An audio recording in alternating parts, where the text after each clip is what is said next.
नमस्कार दोस्तों, आपका स्वागत है फैंटेसी नॉवल ऑडियो बुक में। आज हम लेकर आए हैं एक रोमांचक और रहस्यमयी कहानी जो आपको कल्पना की एक नई दुनिया में ले जाएगी। शुरू करने से पहले एक महत्वपूर्ण सूचना। इस कहानी के सभी पात्र, स्थान, घटनाएं और नाम पूर्णतः काल्पनिक हैं। इनका किसी वास्तविक व्यक्ति, स्थान या घटना से कोई संबंध नहीं है। यदि कोई समानता पाई जाती है तो वह मात्र संयोग होगी। तो बिना किसी देरी के आइए शुरू करते हैं आज की शानदार कहानी। लिन फैंग की बात सुनकर जी यी और जीलिंग आश्चर्यचकित रह गए। क्या लिन फैंग मृतकों से बात कर सकता था? लेकिन एक पल बाद दोनों लड़कियां अवाक रह गईं। उन्होंने देखा कि फर्श पर लेटा हुआ बड़ा भाई अचानक हिलने लगा और रेंगने लगा। उसने अपना सिर घुमाया और लिन फैंग को ठंडे और क्रूर भाव से देखा। दुष्ट अल्पाकास का बड़ा भाई मरा नहीं था, वो बस घायल हुआ था, इससे ज्यादा कुछ नहीं। कुछ क्षण पहले तक उसने जरा सी भी ऊर्जा नहीं छोड़ी थी और सांस रोककर मरने का नाटक कर रहा था। वो छोटा लड़का सही कह रहा है। लिन हाओ जी ताकतवर तो है, लेकिन हद से ज्यादा घमंडी है। उसे लगता है कि सब कुछ उसकी योजना के मुताबिक ही होगा। उसे इस बात का भी एहसास नहीं हुआ कि उसने मुझे मारा नहीं। उसका घमंड हद से ज्यादा है। बड़े भाई ने ठंडे और उदासीन स्वर में कहा। वह लिन फैंग की बात से सहमत था। तुम्हारा सौभाग्य है कि मैं मरने का नाटक कर रहा था, बड़े भाई ने कहा और फिर लिन फैंग की ओर देखते हुए ठंडे लहजे में बोला, लेकिन लिन हाओ जी अब जा चुका है। तुम तीनों अब मेरे खिलौने हो। तुम छोटे लड़के, मुझे तुमसे कोई मतलब नहीं है, लेकिन ये दोनों लड़कियां मेरे भाइयों की मृत्यु के बाद मुझे सांत्वना देने के लिए मेरे साथ रहेंगी। जी यी और जी लिंग के चेहरे के भाव बदल गए। बड़े भाई ने लिंगची की चौथी परत को पार कर लिया था। भले ही वह घायल हो गए हो, फिर भी वे उनका मुकाबला नहीं कर सकते थे। मर जा लड़के, बड़े भाई ने तुरंत हमला करते हुए कहा। उसने अपनी मुट्ठी उठाए और हवा में जोरदार प्रहार करते हुए सीधे लिन फैंग की ओर बढ़ा। उसी क्षण लिन फैंग ने धीरे से अपना हाथ उठाया और फिर तेजी से उल्कापिंड की तरह हवा को चीरते हुए आगे बढ़ा। जब उसके प्रहार की चमक मिट गई तो बड़े भाई का माथा खून से लथपथ था। उसने लिन फैंग की ओर देखा। मरने से पहले उसकी आंखों में घृणा भरी हुई थी। क्या लिन फैंग वाकई भाग्यशाली था कि वह मरने का नाटक कर रहा था? तुम और लिन हाओ जी दोनों बराबर घमंडी हो, लिन फैंग ने बेपरवाही से कहा। वहीं खड़े खड़े उसने धीरे से कहा, अगर लिन हाओ जी बीच में न आता तो तुम लड़कियों को कुछ भी नहीं होता। इसलिए तुम पर उसका कोई एहसान नहीं है। याद रखना, चीजें हमेशा वैसी नहीं होती जैसी दिखती हैं। उसके साथ भी ऐसा ही है। वह मरने का नाटक कर रहा था, लेकिन असल में अपने मौके का इंतजार कर रहा था। लिन फैंग ने अपनी बात खत्म करते ही तुरंत झोपड़ी के निकास द्वार की ओर चलना शुरू कर दिया। पलक झपकते ही उसकी परछाई भूत की तरह गायब हो गई। जब जी यी और जी लिंग ने लिन फैंग को गायब होते देखा तो वे आश्चर्यचकित रह गए। लिन फैंग ने अभी अभी बड़े भाई को मार डाला था। उसने साबित कर दिया था कि वह उनकी रक्षा कर सकता है। अगर लिन हाओ जी ने हमला न भी किया होता तो भी उन्हें कुछ नहीं होता। As far as what Lin Fang's last words, they were deep and profound. Things were not always as they seemed, just like Lin Haoji, who was showing a certain aspect of his personality but in the end wasn't showing his true colors. The same was true for Lin Fang. The two girls despised him, thought that he was weak. But in the end, with a simple attack, he could kill a cultivator of the fourth Lin Chi layer. Ziyi's sister, Lin Fang seems extremely strong, whispered Ziling after remaining silent for a moment while staring at the corpses on the floor. He's just extremely arrogant. If he was as strong as he said a moment ago, why did he wait for Lin Haoji to stop them? Why didn't he take the initiative? Besides, when Lin Haoji was here, Lin Fang didn't dare say a word against him. Lin Haoji is much stronger than him and Lin Fang was clearly afraid of him. His heart is just filled with jealousy, said Ziyi in a bad mood. She remembered Lin Haoji's softness and tenderness. Her heart was still beating faster when thinking about that. Lin Fang certainly had nothing to do with Lin Haoji. But he just attacked once with his hand and killed a cultivator of the fourth Lin Chi layer. Besides, that resplendent glow looked like it came from a sword, said Zilin with lights unceasingly flashing in her eyes. She was making great efforts to try and remember Lin Fang's attack.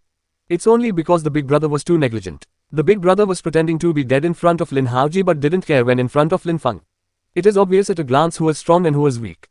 Besides, do you think that glow looked more majestic and more powerful than Lin Haoji's golden rain sword?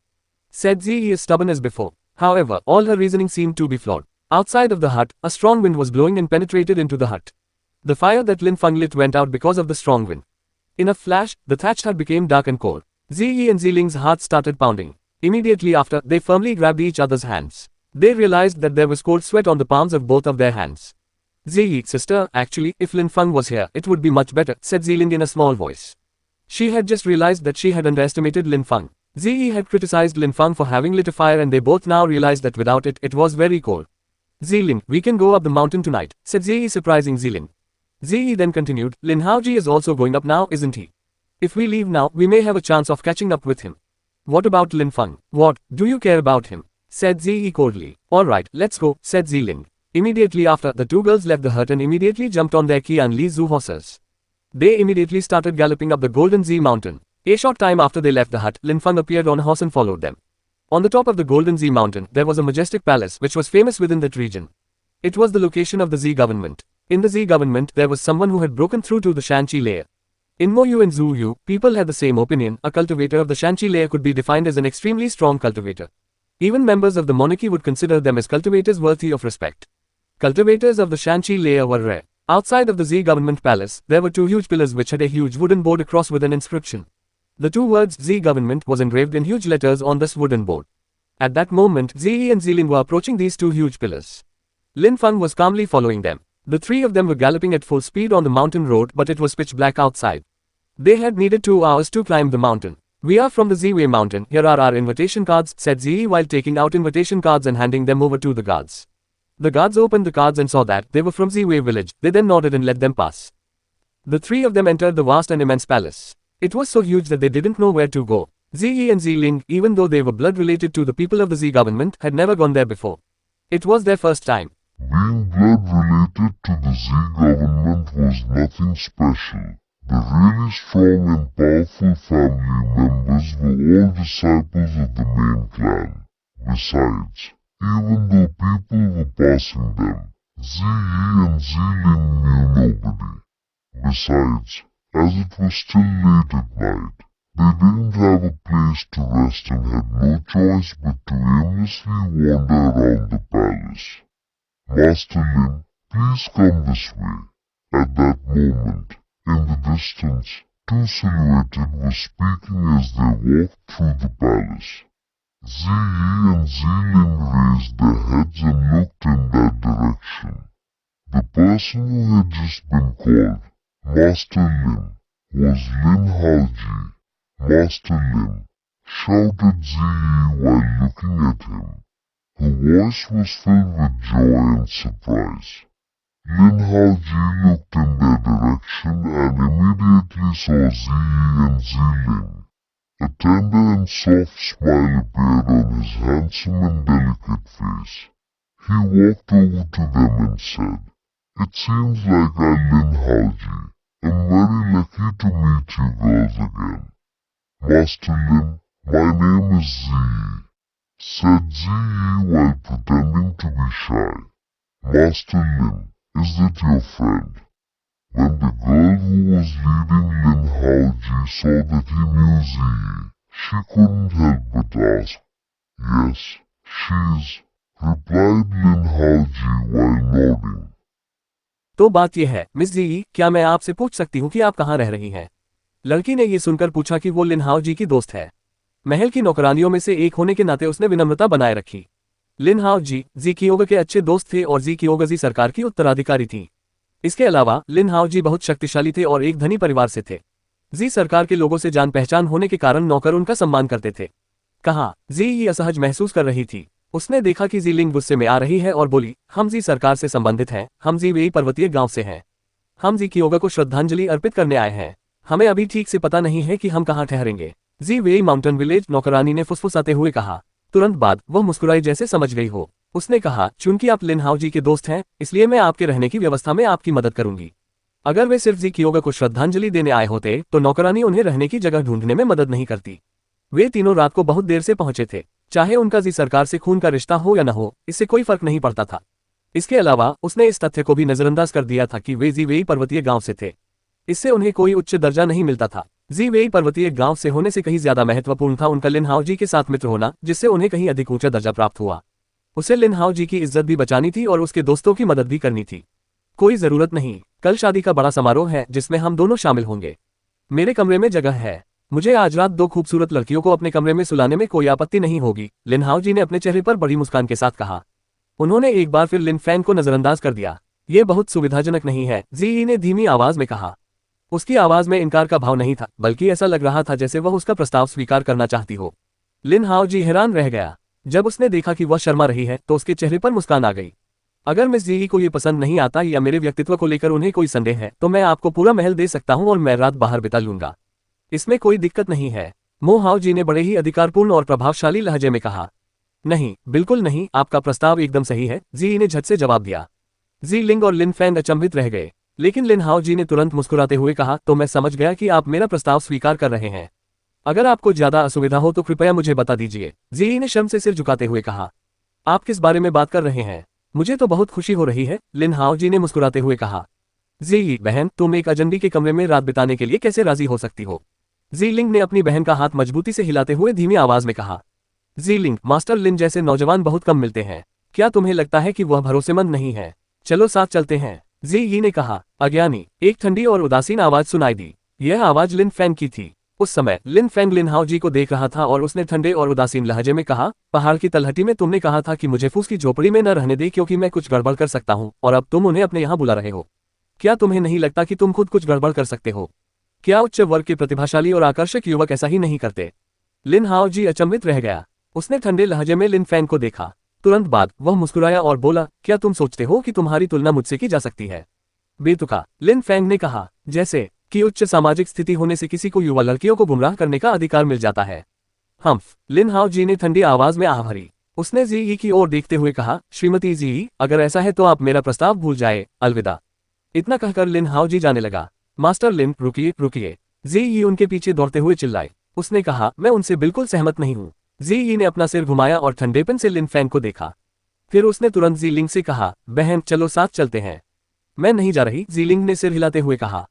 ठीक है, तो ध्यान रखना कि वह कुछ भी करने की कोशिश न करे।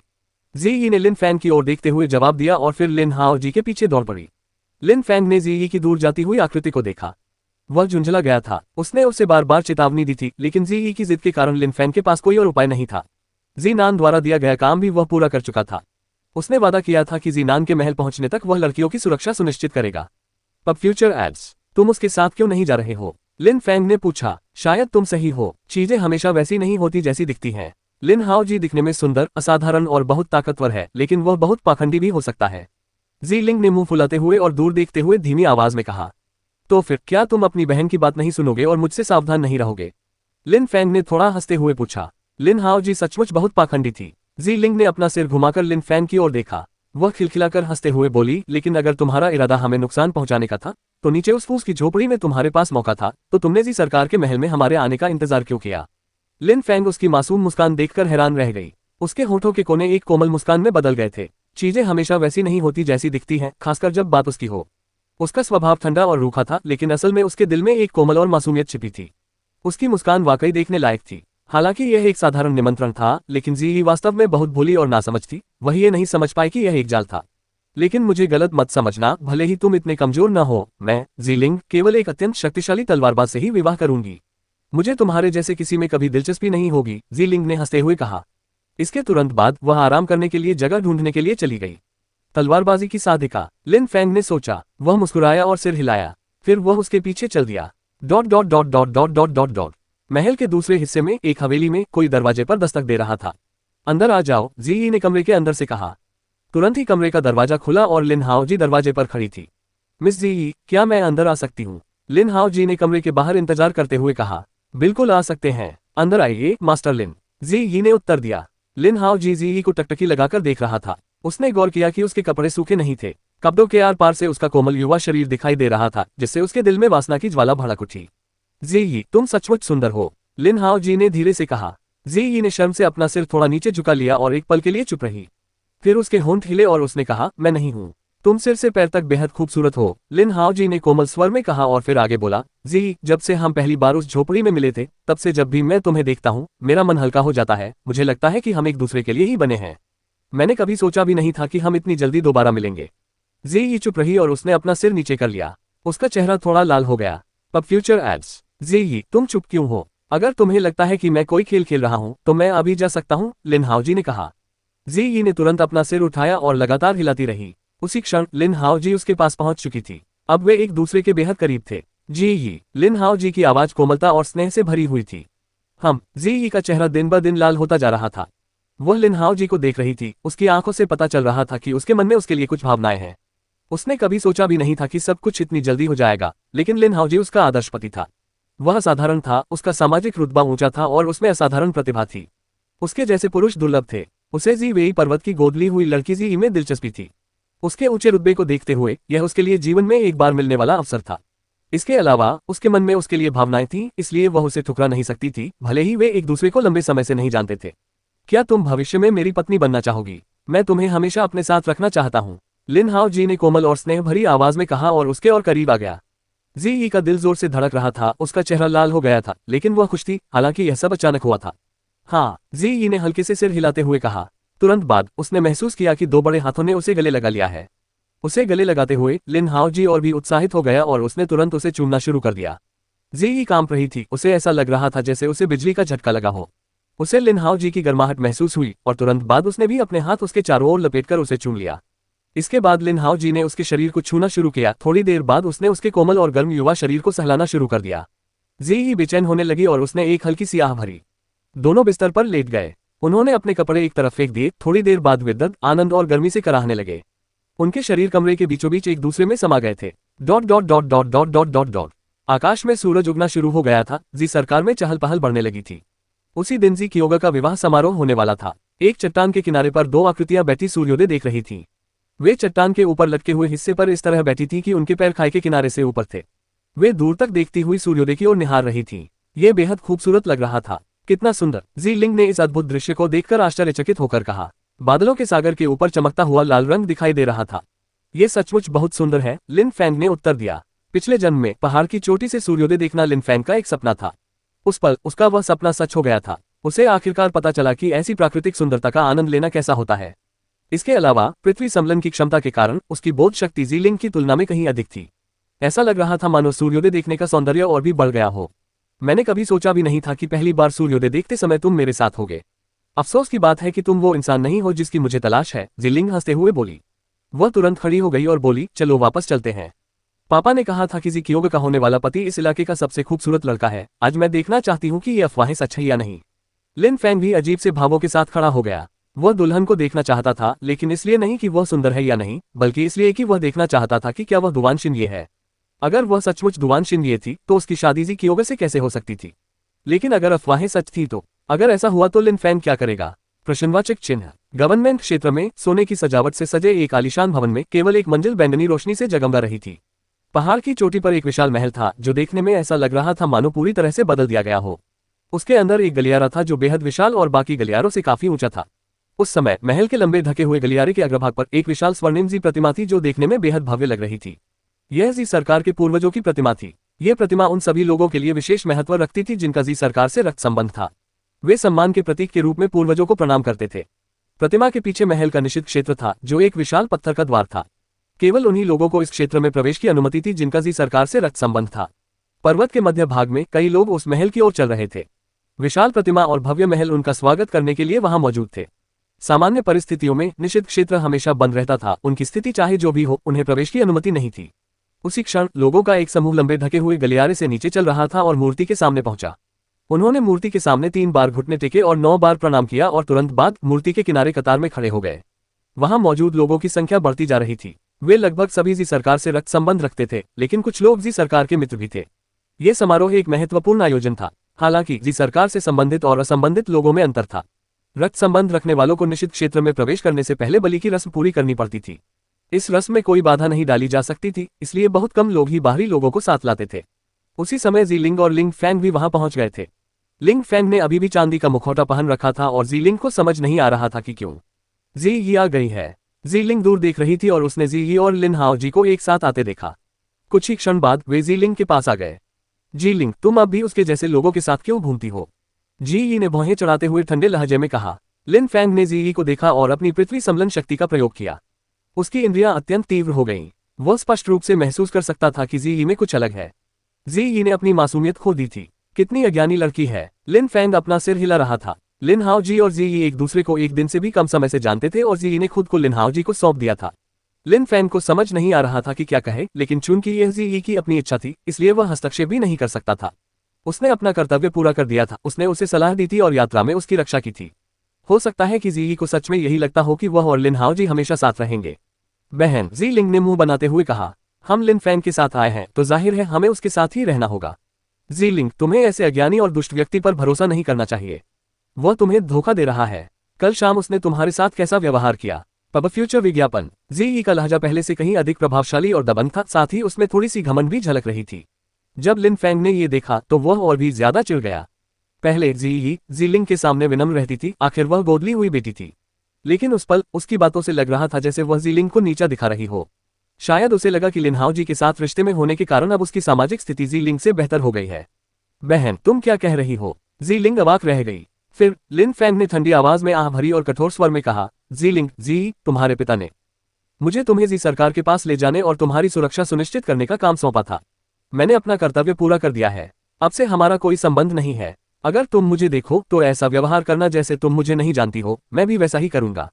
जी, जहां तक तुम्हारा सवाल है, तुमने जो कुछ भी किया है और जो कुछ भी कर रहे हो वह सब तुम्हारी अपनी पसंद थी और इसकी जिम्मेदारी तुम्हें खुद ही उठानी होगी। मैंने तुम्हें पहले भी कई बार चेतावनी दी है। ये लिन फैंग के आखिरी शब्द थे और तुरंत बाद वह अचानक मुड़कर भीड़ के बीच गायब हो गया। जी यी और जी लिंग पूरी तरह से अवाक रह गए। लिन फैंग वहां से चला गया था और उसने उन दोनों के बीच के सारे संबंध तोड़ दिए थे। बहन, देखो तुमने क्या कर दिया। लिन फैंग गुस्से में चला गया।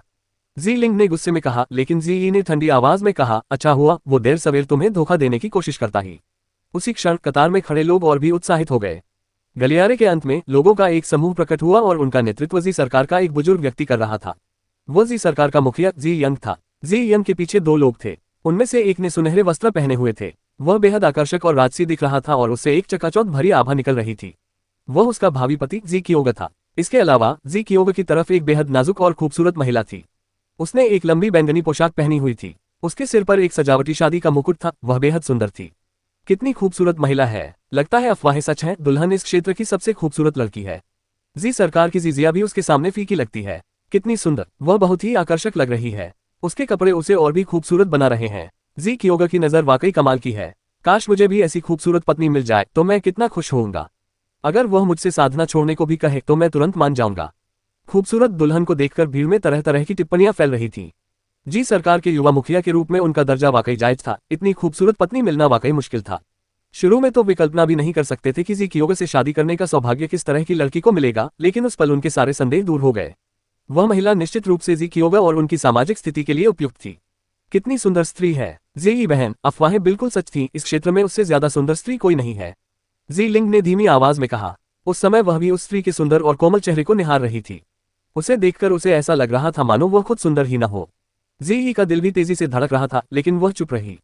उसने मुड़कर लिन हाओ जी की ओर देखा। लिन हाओ जी उस परछाई को टकटकी लगाए देख रहा था। उसके चेहरे पर एक अजीब सा भाव था। उसने आह भरते हुए कहा, जी कियोग भाई, तुम सचमुच बहुत भाग्यशाली हो। जब जी ने लिन हाओ जी को अपनी आंखें सिकोड़ते हुए देखा तो उसके दिल में ईर्ष्या उमड़ आई और उसने लिन हाओ जी का हाथ पकड़ लिया। पब फ्यूचर विज्ञापन। लिन हाओ जी ने अपना सिर घुमाया और शांति से जी की ओर देखा। उस खूबसूरत महिला की तुलना में जी बेहद भद्दी लग रही थी और सुंदर दुल्हन की तुलना में तो वह और भी भद्दी थी। जी कियोग और मैं अच्छे दोस्त हैं। उसकी पत्नी बहुत खूबसूरत है। अगर मैं जी से शादी कर लूं तो लोग मुझ पर हंसेंगे। मैं सबके लिए हंसी का पात्र बन जाऊंगा। लिन हाओ जी ने उदास मन से सोचा। उसने जी को ठंडे अंदाज में देखा। जी के साथ उसका सारा मजा बीत चुका था, अब उसे उसकी जरूरत नहीं थी। जब जी ने लिन हाओ जी के चेहरे के भाव देखे तो धीरे धीरे उसके दिल में एक तीखी ठंडक छा गई। ठीक है, सब लोग शांत हो जाओ। उसी क्षण एक ठंडी और उदासीन आवाज वातावरण में गूंज उठी। भीड़ धीरे धीरे शांत हो गई और सभी लोग विशाल ढके हुए गलियारे के बीच में खड़ी जी यंग की ओर देखने लगे। जी शिया, इधर आओ, जी यंग ने पीछे मुड़ते हुए कहा। एक खूबसूरत युवती वहां आई। उसने अपना सिर उठाया और जी यंग के पास आकर खड़ी हो गई। जी जिया जी कियोग की बहन थी। वह जी सरकार की लाडली बेटी थी। हालांकि वह दुल्हन जितनी सुंदर नहीं थी, फिर भी पुरुषों को दीवाना बनाने की शक्ति उसमें थी। उसके जैसी खूबसूरत महिला आसानी से नहीं मिलती थी। जी जिया भी बहुत खूबसूरत है, लिन हाओ जी ने फुसफुसाते हुए कहा। कम से कम वह जी से तो कहीं बेहतर थी। जी का चेहरा एकदम पीला पड़ गया। वह लिन हाओ जी को घूर रही थी, लेकिन वह उसकी तरफ देख तक नहीं रहा था। बहन, क्या हुआ? जी लिंग ने ऐसे कहा जैसे उसे कुछ गड़बड़ नजर आ गई हो। उसने जी का हाथ खींचना शुरू किया, लेकिन जी वहीं जमी रही। वह बस लिन हाओ जी को घूर रही थी। कल तो वह उसके साथ कितना प्यार से पेश आया था और मीठी मीठी बातें फुसफुसा रहा था। उसने वादा किया था कि वे हमेशा साथ रहेंगे। आज वह इतना ठंडा क्यों हो गया था? आज मेरे बेटे की शादी है, जी यंग ने गलियारे से कहा। फिर उसने आगे कहा, साथ ही मैं अपनी बेटी जी जिया के लिए भी वर ढूंढ रहा हूँ। ये हमारे परिवार के लिए एक साथ खुशी का अवसर होगा। अगर कोई युवा और प्रतिभाशाली युवक मेरी बेटी से शादी करने में रुचि रखता है तो गलियारे में आकर उससे शादी का प्रस्ताव रखे। जो अंत तक टिका रहेगा वही मेरी बेटी से शादी करके मेरा दामाद बनेगा। इसके अलावा आप जी कियोग के साथ वर्जित क्षेत्र में प्रवेश कर सकेंगे। जी सरकार की विवाह परंपरा विशेष रूप से विचित्र थी। भीड़ पहले उन्हें बधाई देती थी, फिर वे पूर्वजों की रस्म अदा करते थे और उसके बाद ही वे निषिद्ध क्षेत्र में प्रवेश कर सकते थे। निषिद्ध क्षेत्र से बाहर आते ही वे आधिकारिक तौर पर पति पत्नी बन जाते थे। इसके अलावा ये भी कहा जाता था कि निषिद्ध क्षेत्र में प्रवेश करने से लोगों को बहुत लाभ मिल सकता है। इसलिए जब जी यंग ने बोलना समाप्त किया तो कई लोग आश्चर्यचकित रह गए। निषिद्ध क्षेत्र में प्रवेश करना, जी सरकार का नियम था कि निषिद्ध क्षेत्र में प्रवेश करने के लिए युवक का जी सरकार का प्रत्यक्ष वंशज होना आवश्यक था। इसलिए सरकार की बेटियां और दामाद निषिद्ध क्षेत्र में नहीं जा सकते थे। यह एक निरंतर चली आ रही परंपरा थी। हालांकि इस बार उन्होंने नियमों का उल्लंघन किया, जिससे कई लोग स्तब्ध रह गए। वहां मौजूद युवकों में से कई उत्साहित दिख रहे थे और इसे आजमाने के लिए उत्सुक थे। लिन हाओ जी भी उनमें से एक था। उस समय किसी ने ध्यान नहीं दिया कि भीड़ के बीचों बीच एक युवक चांदी का मुखौटा पहने खड़ा था और उस युवती को घूर रहा था। उसकी आंखों में तीक्ष्ण भाव थे। उसने अपने हाथ से अपना चांदी का मुखौटा उठाया और धीरे से उतार दिया। तुरंत बाद वह धीरे धीरे आगे बढ़ गया। जी कियोगा के बगल में खड़ी खूबसूरत दुल्हन वास्तव में जू यू की राजकुमारी दुवान शिनये थी। जी सरकार उसे जी कियोगा से शादी करने के लिए मजबूर कर रही होगी। अगर वह उससे शादी करने और प्रतिबंधित क्षेत्र में प्रवेश करने से इनकार कर देती तो अपमान के बाद जी कियोगा उसकी बेगुनाही का फायदा उठाकर उसकी शादी करवा देता। लेकिन उसने अपनी इज्जत और ईमानदारी बनाए रखने के लिए ये समझौता स्वीकार कर लिया। उसने हमेशा अपनी बेगुनाही बरकरार रखी थी और कभी किसी पुरुष के साथ संबंध नहीं बनाए थे। हालांकि अगर वह जी कियोगा के साथ प्रतिबंधित क्षेत्र में प्रवेश करती तो उसे नहीं पता था कि उसके साथ क्या होगा। यह उसकी मौजूदा स्थिति थी। दुआन शिनये क्या करती? जब जी यंग ने देखा कि इतने सारे युवक इसे आजमाने के लिए उत्सुक हैं, तो उनके चेहरे पर मुस्कान आ गई और उन्होंने कहा, मैं एक और बात जोड़ना चाहूंगा। मेरी बेटी जीजिया 18 साल की है। जो युवक उससे शादी करेगा उसकी उम्र 22 साल से अधिक नहीं होनी चाहिए। ओह, मैं प्रतिस्पर्धा नहीं कर सकता, मैं कुछ नहीं कर सकता। जब जी यंग ने बोलना समाप्त किया तो असंख्य युवकों के चेहरों पर निराशा के भाव उभर आए। जैसा कि अपेक्षित था, जी सरकार सबसे उत्कृष्ट युवा प्रतिभाओं का चयन कर रही थी। 22 वर्ष से अधिक आयु के लोग इसमें शामिल नहीं हो सकते थे। ठीक है, आप जो भी मेरे दामाद बनना चाहते हैं वे युद्ध के लिए ढके हुए गलियारे में आ सकते हैं, जी यंग ने कहा। जैसे ही उन्होंने बोलना समाप्त किया, दो आकृतियां तुरंत ढके हुए गलियारे में चलने लगी और जब वे जी यंग के सामने पहुंची तो उन्होंने एक दूसरे को देखा। अभिवादन की कोई आवश्यकता नहीं, आप तुरंत लड़ाई शुरू कर सकते हैं, जी यंग ने हाथ हिलाते हुए कहा। दोनों ने हल्के से सिर हिलाया। उनमें से एक ने लिंगची की पहली परत को पार कर लिया था, जबकि दूसरे ने दूसरी परत को। ये कहने की आवश्यकता नहीं है कि लड़ाई का परिणाम कोई आश्चर्य की बात नहीं थी, दूसरी परत वाला ही जीतेगा। गलियारे के निचले हिस्से में कई युवक आक्रोशित थे। उनका मानना था कि पहले लिंग क्यू स्तर के युवक का दूसरे लिंग क्यू स्तर के युवक के सामने कोई मौका नहीं था। उस समय भीड़ के बीच लिन हाओ जी आश्चर्यजनक रूप से चुप रहा। अपनी बारी का इंतजार करते हुए वह ठंडी मुस्कान से मुस्कुराए बिना नहीं रह सका। फिर उसने ठंडे स्वर में कहा, चाचा जी, हाओ जी के मन में जीजिया के लिए लंबे समय से प्रेम है। अगर मैं उसका पति बन जाऊं तो यह मेरी सबसे बड़ी इच्छा होगी। बात करते करते लिन हाओ जी भीड़ के बीच से चलते हुए ढके हुए गलियारे में पहुंच गए। आहे, जी ये उदास होकर कराह उठी। उसका चेहरा पीला पड़ गया। उसके मुंह के किनारे से खून की एक धार बह निकली। कुछ पल पहले तक उसे लगा था कि लिन हाओ जी अजीब है। जी ये बुरी तरह प्रभावित हुई। उसकी छाती में भारीपन महसूस हो रहा था। जैसे ही लिन हाओ जी ने बोलना शुरू किया, वह और बर्दाश्त नहीं कर पाए। इसी दबाव के कारण उसके मुंह से खून निकल आया। वह बेहद उदास महसूस कर रही थी। पिछली रात लिन हाओ जी ने उससे कहा था कि वह हमेशा उसके साथ रहना चाहता है। उसके साथ एक रात बिताने के बाद उसने दूसरी औरत से शादी करने की हिम्मत की, जबकि वह ये सब देखने के लिए मजबूर थी। वह इतना क्रूर क्यों हो रहा था? जी ये क्या हुआ? जी लिंग ने जी के मुंह से खून निकलते देख पूछा। वह बहुत हैरान थी। खांसी। एक पल के लिए जी को चक्कर आया और वह बेहोश हो गई। उसके शरीर में बिल्कुल भी ऊर्जा नहीं बची थी। उसके चेहरे का रंग बिल्कुल फीका पड़ गया था। जी, जहां तक तुम्हारा सवाल है, तुमने जो कुछ भी किया है और जो कुछ भी कर रहे हो वह सब तुम्हारी अपनी पसंद थी और तुम्हें इसकी जिम्मेदारी खुद ही उठानी होगी। मैंने तुम्हें पहले भी कई बार चेतावनी दी है। लिन फैंग के शब्द अब भी उसके मन में गूंज रहे थे। उस क्षण ये शब्द उसके लिए बहुत मायने रखते थे। उसे एहसास हुआ कि जी लिंग को लिन फैंग के बारे में चेतावनी देना उसकी कितनी बड़ी मूर्खता थी। वह खुद को भी बचाने में नाकाम रही थी। जी यी ने धीरे से अपना सिर उठाया और ढके हुए गलियारे में उस आकर्षक आकृति को देखा। जी यी के बेहद पीले चेहरे पर एक अजीब सी मुस्कान दिखाई दी। जी यी कितनी मूर्ख लड़की है और फिर भी वह खुद को इंसानों के बीच एक अजगर समझती है। जी यी ने खुद का मजाक उड़ाते हुए और अपने मुंह पर लगे खून को पोंछते हुए कहा। कुछ दूरी पर लिन फैंग लिन हाओ जी को ढके हुए गलियारे में जाते हुए देख रहा था। फिर उसने जी यी की ओर देखा और पाया कि वह मुस्कुरा रही थी। उसने हल्के से अपना सिर हिलाया। जी यी इस सब के लिए खुद को ही दोषी ठहरा सकती थी। जी शिया, कृपया समझो कि मैं तुमसे बहुत समय से प्यार करता हूँ। आज मैं तुमसे शादी करना चाहता हूँ। मैं चाहता हूँ कि तुम मेरी पत्नी बनो। लिन हाओ जी ने जी शिया से कहा। उसकी आवाज उतनी ही कोमल थी जितनी जी यी से बात करते समय थी। जी शिया को शर्मिंदगी महसूस हुई और उसने बस हल्के से सिर हिलाया। लिन हाओ जी ने संतुष्टि भरी मुस्कान दी। तुरंत बाद वह मुड़ा, गलियारे में खड़े युवक को देखा और कहा, तुम खुद नीचे उतर सकते हो। जब उस युवक ने लिन हाओ जी को देखा तो उसकी आंखों में एक चमक आ गई और उसने दांत पीसते हुए कहा, मैंने आपकी प्रतिष्ठा के बारे में पहले ही सुन लिया है, स्वर्ण वर्षा तलवार। आज मैं आपसे कुछ मार्गदर्शन चाहता हूँ। इसके तुरंत बाद युवक का शरीर तेजी से हिला और उसने खुद को लिन हाओ जी की ओर झपटा।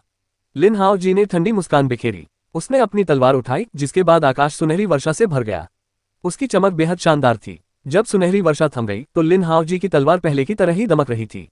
हालांकि सुनहरी वर्षा उसके प्रतिद्वंद्वी पर गिर चुकी थी। लिन हाओ जी ने निर्दयतापूर्वक अपने प्रतिद्वंद्वी को मार डाला था। कितनी क्रूरता है, भीड़ में मौजूद लोगों ने सोचा। वो तो बस सलाह मशविरा करना चाहता था बस। हैरानी की बात यह है कि लिन हाओ जी ने उसे मारने का फैसला कर लिया। लिन हाओ जी ने भीड़ पर एक नजर डाली, उनकी आंखों में जोश भरा हुआ था। फिर उन्होंने ठंडे स्वर में कहा, जी शिया वो स्त्री है जिससे मैं प्रेम करता हूँ। कौन मुझे उससे विवाह करने से रोकने की कोशिश करेगा? अगर कोई हमारे प्रेम के बीच आने की हिम्मत करेगा तो मैं उसे अपनी तलवार से काट डालूंगा और कोई दया नहीं दिखाऊंगा। भीड़ में मौजूद सभी लोग अचंभित थे। लिन हाओ जी बेहद क्रूर था। इस तरह अब कोई भी उस ढके हुए गलियारे में जाने की हिम्मत नहीं करेगा। जी लिन हाओ जी तुम्हारे लिए एक अच्छा पति साबित होगा, जी यंग ने मुस्कुराते हुए कहा। भीड़ फिर से चौंक गई। जी यंग इशारे में कह रही थी कि लिन हाओ जी उसका अगला दामाद बनेगा। जैसा कि उम्मीद थी, किसी ने भी ढके हुए गलियारे में जाने की हिम्मत नहीं की। ये देखकर जी यंग मुस्कुराया। जाहिर है अगर अब कोई लड़ने की हिम्मत नहीं करता तो प्रतियोगिता समाप्त हो चुकी है। जी क्योंग, जी जिया। पिता जी क्योंग और जी जिया गंभीर और सम्मानजनक भाव से चलने लगी। आप दोनों हमारे पूर्वजों की रस्म में भाग ले सकते हैं। समझ गया, जी क्योंग ने थोड़ा सिर हिलाते हुए कहा। फिर उन्होंने आगे कहा, इस अनुष्ठान के लिए पति पत्नी को 3 बार घुटने टेकने होंगे और 9 बार प्रणाम करना होगा, साथ ही एक दूसरे से शपथ लेनी होगी।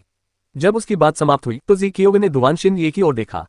वह भावहीन दिख रही थी और चुप रही। कोई जरूरत नहीं, तुम और जी जिया 3 बार घुटने टेककर 9 बार प्रणाम कर लो, इतना ही काफी है, जी यंग ने शांत भाव से कहा। वह ये भी समझ गया था कि दुवान शिन ये जी क्योंग से शादी करने को तैयार नहीं था। जब ऐसा था तो पूर्वजों की रस्म जरूरी नहीं थी। सबसे जरूरी बात यह थी कि वर्जित क्षेत्र में प्रवेश करने के बाद क्या होगा। जी क्योंग और जी जिया ने एक दूसरे को देखा और फिर विशाल प्रतिमा की ओर चल पड़े। उन्होंने 3 बार घुटने टेके और 9 बार प्रणाम किया। ये सब करने के बाद वे दोनों खड़े हो गए और कुछ मंत्र बुदबुदाए। तुरंत बाद उन्होंने अपनी उंगली का सिरा काटकर थोड़ा खून बहाया। फिर उन्होंने अपनी उंगलियों को मूर्ति के एक छेद में डाला। उन्होंने खून को छेद में बहने दिया और वह मूर्ति के भीतर चला गया। धमाका! उसी क्षण हवा में एक गड़गड़ाहट की आवाज फैल गई। मूर्ति धीरे धीरे घूमने लगी और पत्थर का द्वार पूरी तरह से प्रकट हो गया, जो खुलने लगा। यह निषिद्ध क्षेत्र का प्रवेश द्वार था। वह द्वार निषिद्ध क्षेत्र में प्रवेश का एकमात्र रास्ता था। केवल वही लोग उस द्वार को खोल सकते थे जिनका जी सरकार से रक्त संबंध था। जब जी क्योंग ने द्वार को अपने आप खुलते देखा तो वह उत्साहित हो गया। ठीक है, शिन ये और हाओ जी, आप अंदर जी क्योंग और जी जिया का अनुसरण कर सकते हैं। ठीक है, लिन हाओ जी ने प्रवेश द्वार की ओर बढ़ते हुए उत्तर दिया। वह उत्साहित दिख रहा था। दुवान शिन ये वहीं स्थिर खड़ा रहा। शिन ये, क्या तुमने मेरी बात नहीं सुनी? जी यी ने ठंडे स्वर में कहा। मैं अंदर नहीं जाऊंगा। अंततः दुआन शिन ये, जो उस क्षण तक चुप रही थी, ने अपना मुंह खोला। उसने जो कहा उससे कई लोग स्तब्ध रह गए। दुआन शिन ये की बातों से ऐसा लग रहा था कि वह जी क्योंग से शादी करने को तैयार नहीं थी। जी यंग और जी क्योंग स्तब्ध रह गईं और उनके चेहरे पर बर्फ जैसी ठंडक छा गई। क्या तुमने इसके परिणामों के बारे में सोचा है? जी यी ने एक दुष्ट स्वर में कहा। उसकी आवाज राजसी लेकिन क्रूर लग रही थी। मैं उसके साथ अंदर नहीं जाऊंगी, दुआन शिन ये ने कहा। तुरंत बाद उसने अपने बैंगनी रंग के शादी के कपड़े उतारकर जमीन पर फेंक दिए। अब उसने शादी से संबंधित कुछ भी नहीं पहना था। उसने शादी के सारे कपड़े जमीन पर फेंक दिए थे। उसके लंबे बाल काले झरने की तरह लग रहे थे। हालांकि उसने शादी के बैंगनी रंग के वस्त्र नहीं पहने थे, फिर भी वह सादे, बिना किसी सजावट वाले कपड़ों में भी पहले की तरह ही खूबसूरत लग रही थी। वह कोमल और सौम्य दिख रही थी। उसका नैतिक स्तर ऊंचा था। लगता है तुम हमारा समझौता भूल रहे हो, जी यंग ने बेहद ठंडे लहजे में कहा। उसने कभी सोचा भी नहीं था कि दुआन शिन ये उनके समझौते को रद्द कर देगा। समझौता? मुझे मजबूर किया गया है, क्या आप इसे समझौता कहते हैं? दुआन शिन ये मुस्कुराते हुए बोली। फिर उसने आगे कहा, मुझे धमकाने की कोई जरूरत नहीं है, मैं उसे अपना शरीर नहीं लेने दूंगी। अगर ऐसा नहीं भी होता तो भी मैं उससे शादी नहीं करती। मेरा पहले से ही कोई प्रिय है। अपनी बात खत्म करते ही दुआन शिन ये ने एक खंजर निकाला, जिससे भीड़ दंग रह गई और फिर उसे अपने गले पर रख लिया। भीड़ में मौजूद लोगों के दिल जोर से धड़क रहे थे। दुआन शिन ये, वह बेहद खूबसूरत महिला, क्या वह शादी करने के बजाय मरना चाहती थी? रुको, जी यंग और जी क्योंग ने कहा, जिनके चेहरे के भाव एकदम बदल गए थे। लेकिन उन्होंने देखा कि दुआन शिन ये के चेहरे पर स्वाभाविक मुस्कान थी। मैं बस यही उम्मीद करती हूँ कि मरने के बाद भी मैं लिन फैंग को ये बताने का कोई तरीका ढूंढ सकूंगी कि मुझे सच में कुछ पता नहीं था, दुआन शिन ये ने आकाश की ओर देखते हुए कहा। ऐसा लग रहा था मानो वह पूरी तरह बदल गई हो और आखिरकार अपना असली रूप दिखा रही हो। उसकी आंखों से आंसू बह रहे थे। लिन फैंग, मुझे सच में पता नहीं था। लिन फैंग ही वह आदमी होगा जिससे वह प्यार करती है। उस खूबसूरत महिला की गुहार सुनकर भीड़ ने अनुमान लगाया। ये तथ्य कि वह उम्मीद कर रही थी कि उसकी मृत्यु के बाद वह समझ पाएगा, ये साबित करता है कि वह उसकी परवाह करती थी। भीड़ उदास महसूस कर रही थी। काश उस खूबसूरत महिला के मन में उनके लिए भी वही भावनाएं होती तो ये कितना शुभ अवसर होता। वह लिन फैंग को फोन कर रही है। जी लिंग स्तब्ध रह गई। वह खाली निगाहों से दुआन शिन ये को घूर रही थी, लेकिन यह वही व्यक्ति नहीं हो सकता था। दुआन शिन ये जिस लिन फैंग की बात कर रही थी, वह निश्चित रूप से वह नहीं थी जिसे वह जानती थी। इतनी खूबसूरत महिला भला उस लिन फैंग से कैसे प्यार कर सकती थी जिसे वह जानती थी? उस समय भीड़ के बीच में खड़ा लिन फैंग बुरी तरह कांप रहा था। मैं लिन फैंग को सचमुच नहीं जानती थी। अपने अंतिम क्षणों में वह लिन फैंग के बारे में क्यों सोचेगी? मैंने उसे बहुत गलत समझा है। अचानक लिन फैंग के दिल में दर्द महसूस हुआ। उसी ने दुआन शिनये को बचाने के लिए काले पहरेदारों को मारा था। उसने दुआन शिनये की जान बचाई थी, लेकिन साजिश का पता चलने पर उसने गलती की और दुआन शिनये को छोड़ दिया। उसी की वजह से दुआन शिनये इस स्थिति में फंसी और उसे जी कियोगा से शादी करने के लिए मजबूर होना पड़ा। उसे कुछ भी समझाने की क्या जरूरत थी, उसे तो उस पर विश्वास करना चाहिए था। रुको रुको, लिन फैंग ने कहा। उसने एक कदम बढ़ाया और हवा में छलांग लगा दी। वह तुरंत ढके हुए गलियारे में जा गिरा। लिन फैंग की आकृति ने सबका ध्यान अपनी ओर खींच लिया। भीड़ के सभी लोग उसे घूर रहे थे। उसके कपड़े सफेद, साफ सुथरे और सादे थे। उसका चेहरा कोमल और आकर्षक था। इसके अलावा जब दुआन शिनये ने लिन फैंग को देखा तो उसका दिल तेजी से धड़कने लगा। ये लिन फैंग था, वही यही था। स्वाभाविक और बेरोक टोक दिखते हुए वह वास्तव में वही था, वह वास्तव में उसके सामने था और यह कोई भ्रम नहीं था। ढके हुए गलियारे के अंत में जीलिंग और जी यी लिन फैंग को घूर रही थी। वे कांप रही थीं। क्या ये वही लिन फैंग हो सकता है जिसके बारे में दुआन शिनये बात कर रही थी? उसने अपना चांदी का मुखौटा क्यों उतारा? जी यी बहन, वो जिस आदमी की बात कर रही थी वो लिन फैंग है, जी लिंग ने फुसफुसाते हुए कहा। उसे विश्वास नहीं हो रहा था। उस क्षण जी यी ने हताशा से लिन हाओ जी की ओर देखना बंद कर दिया। उसका दिल नफरत से भरा हुआ था। फिर उसने लिन फैंग की ओर देखकर ठंडे स्वर में कहा, ये लिन फैंग कैसे हो सकता है? यह असंभव है। ढके हुए गलियारे में लिन हाओ जी ने लिन फैंग को देखा। उसकी आंखों में एक चमक सी आ गई, मानो वह उस युवक को कहीं से जानता हो। उसे ऐसा लगा जैसे उसने लिन फैंग को पहले भी देखा हो, लेकिन उसने इस विचार को नकार दिया क्योंकि उसे लिन फैंग का चेहरा पहले देखने की याद नहीं आ रही थी। दुआन शिनये पूरी तरह चुप रहते हुए लिन फैंग को देख रही थी। वह धीरे धीरे कटार पर दबाव भी कम कर रही थी। लिन फैंग। दुआन शिनये को अपनी आंखों पर विश्वास नहीं हो रहा था। उसने बस लिन फैंग का नाम फुसफुसाया था। सचमुच गलती मेरी ही है, आपको तकलीफ पहुंचाने के लिए मुझे खेद है, लिन फैंग ने आह भरते हुए कहा। उसकी माफी सच्ची लग रही थी। जब दुआन शिनये ने लिन फैंग की बात सुनी तो वह फूट फूट कर रोने लगी। तुरंत ही उसके सुंदर गालों से लगातार आंसू बहने लगे। फिर भी उसके चेहरे पर मुस्कान थी। उस क्षण ऐसा लगा मानो इस खूबसूरत पल के सामने सब कुछ फीका पड़ गया हो। भीड़ बेहद भावुक हो गई। हवा में एक धातुई ध्वनि गूंज उठी। दुआन शिनये ने खंजर जमीन पर गिरा दिया। फिर वह धीरे धीरे लिन फैंग की ओर चलने लगी। उसके सामने पहुंचकर उसने कहा, लिन फैंग, मैं तुम्हें दोष नहीं देती, सचमुच तुम्हें दोष नहीं देती। लिन फैंग दुआन शिनये को देख रहा था। उसकी आंखों में एक गहरा और गंभीर भाव था। वह उलझन में दिख रहा था। शाही परिवार में युवराज दुआन वू दाओ थे जो बेहद आक्रामक थे, और द्वितीय राजकुमार दुआन वू या थे जो रहस्यमय और बेहद शक्तिशाली थे। वहीं उनकी बहन दुआन शिनये पवित्र, भोली और दयालु हृदय वाली थी। हालांकि राजकुमारी होने के नाते उनका दर्जा बेहद ऊंचा था, फिर भी वह एक अनुभवहीन खूबसूरत युवती ही थी। जब भीड़ ने ये देखा तो वे भावुक हो गए। शायद ये प्यारा जोड़ा एक दूसरे के लिए ही बना था। जी लिंग और जी ही चकित रह गए। ये सचमुच वही था, ये सचमुच लिन फैंग था। ये वही लिन फैंग था जिसे वे सब हमेशा से नीचा समझते आ रहे थे। हैरानी की बात यह थी कि राजकुमारी असल में उसी लिन फैंग से प्यार करती थी। जी यी का ये सोचना बिल्कुल बेवकूफी भरा था कि लिन फैंग उनके साथ कुछ भी करने की कोशिश करेगा। दुआन शिनये के सामने तो वो कुछ भी नहीं थे। लिन हाओ जी ने जी यी को पल भर में छोड़कर जी जिया से रिश्ता जोड़ लिया था। उसकी नजर में जी यी कुछ भी नहीं थी। उसने उसे कोई स्पष्टीकरण तक नहीं दिया था। दरअसल यह इतना क्रूर था कि वह इसे स्वीकार नहीं कर सकी। इसके अलावा यह एक भ्रम ही होना चाहिए। वह लिन फैंग से प्यार क्यों करती थी? आखिर उस लड़के में ऐसी क्या खास बात थी? जी सरकार के लोगों के चेहरों पर भी भयावह भाव दिखाई दिए। दुआन शिनये को जी कियोगा की पत्नी बनना था। हालांकि शादी के दिन ही उसने अचानक कहा कि वह किसी और से प्यार करती है, जिसे जी सरकार स्वीकार नहीं कर सकी। जी सरकार की साख गिर रही थी। हर कोई उनका मजाक उड़ाने वाला था। लिन फैंग और दुआन शिनये पूरी भीड़ के सामने जी सरकार को अपमानित कर रहे थे। क्या अब तुम्हारा इश्कबाजी करना बंद हो गया? जी कियोगा ने बेहद ठंडे लहजे में कहा। वह बाकी सबसे ज्यादा गुस्से में दिख रहा था। उस कहानी में सबसे अहम भूमिका उसी ने निभाई थी। वही दुआन शिनये से शादी करना चाहता था, लेकिन उस समय उसने उसे स्वीकार नहीं किया और उसकी प्रतिष्ठा को ठेस पहुंचाए। लिन फैंग और दुआन शिनये ने जी कियोगा की ओर देखा। लिन फैंग ने दुआन शिनये को अपने पीछे कर लिया। उसे लिन फैंग द्वारा फिर से उसकी रक्षा करने का एहसास अच्छा लगा। उस दिन जब लिन फैंग अपनी जान जोखिम में डालकर भी काले गार्डों का पीछा कर रहा था, तब भी उसे ऐसा ही महसूस हुआ था जैसे वह उसके लिए अपनी जान दे देगा। दुआन शिनये, मैंने तुम्हारे साथ कभी दुर्व्यवहार नहीं किया, मैं उदार हूं, मैंने तुम्हें कभी छुआ तक नहीं।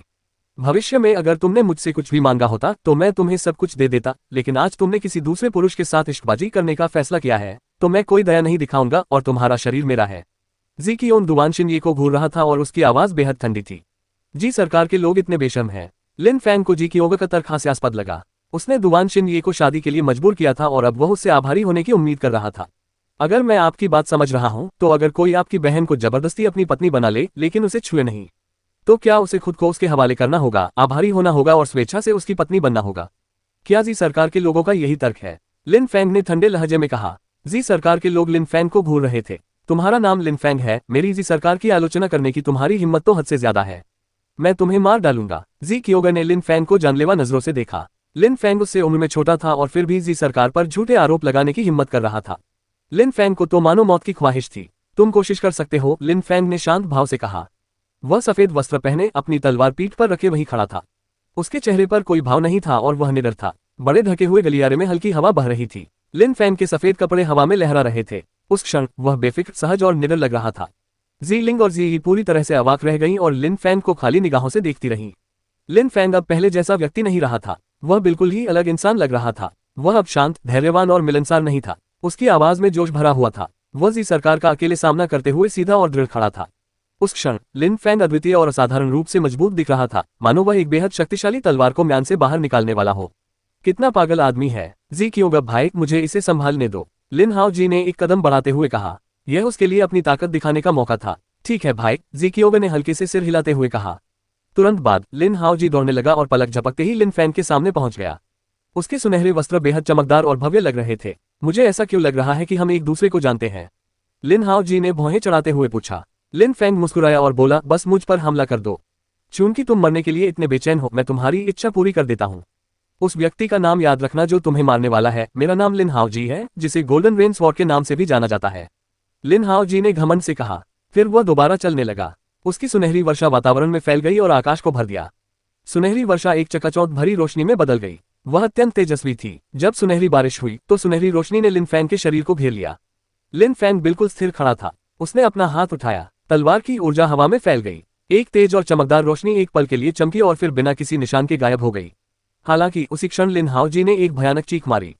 उसकी लंबी तलवार जमीन पर गिर गई थी। तलवार पकड़े हुए उसका हाथ कोहनी से कट गया था। भीड़ पूरी तरह से अचंभित थी। उनकी आंखें फटी रह गईं। उन्होंने यह नहीं देखा था कि लिन फैंग ने क्या किया था और उसने ऐसा परिणाम कैसे हासिल किया था। उस समय लिन फैंग वहीं खड़ा था। ऐसा लग रहा था मानो वह बिल्कुल भी नहीं हिला हो। हालांकि लिन हाओ जी का हाथ सचमुच कट गया था और जमीन पर पड़ा था। गोल्डन रेन स्वॉर्ड, तुम तलवार चलाने वाले हर किसी के लिए कलंक हो। तुम्हें तो तलवार पकड़ने का भी अधिकार नहीं होना चाहिए, लिन फैंग ने ठंडे स्वर में कहा। भीड़ में मौजूद लोगों के दिल धड़क रहे थे, विशेषकर जी लिंग और जी ही। वे कांपना बंद नहीं कर पा रही थीं। वे पूरी तरह से स्तब्ध थीं। लिन हाओ जी, एक तलवार विशेषज्ञ। लिन फैंग, एक कायर और निकम्मा इंसान। लिन फैंग के सामने लिन हाओ जी एक तुच्छ व्यक्ति था और उसे तलवार पकड़ने की अनुमति नहीं दी जानी चाहिए थी। लिन फैंग ने एक ही बार में लिन हाओ जी की कलाई काट दी थी। इसके अलावा उसने अपनी तलवार का इस्तेमाल नहीं किया था, बल्कि केवल हवा में अपना हाथ हिलाया था। उससे एक ऐसी तेज रोशनी निकली जिसने सुनहरी बारिश के हमले को मजाक जैसा बना दिया था। गोल्डन रेन स्वॉर्ड नाम एक मजाक बन गया था। लिन फैंग की कही बात बिल्कुल सही थी। लिन हाओ जी को तलवार पकड़ने की इजाजत ही नहीं मिलनी चाहिए थी। ये सभी तलवारबाजों के लिए अपमान की बात थी। लिन हाओ जी प्रतिभा के मामले में लिन फैंग से बहुत दूर था, खासकर उसकी तुलना में। जी का लिन फैंग को तुच्छ समझना और लिन हाओ जी को अच्छा इंसान मानना सचमुच हास्यास्पद था।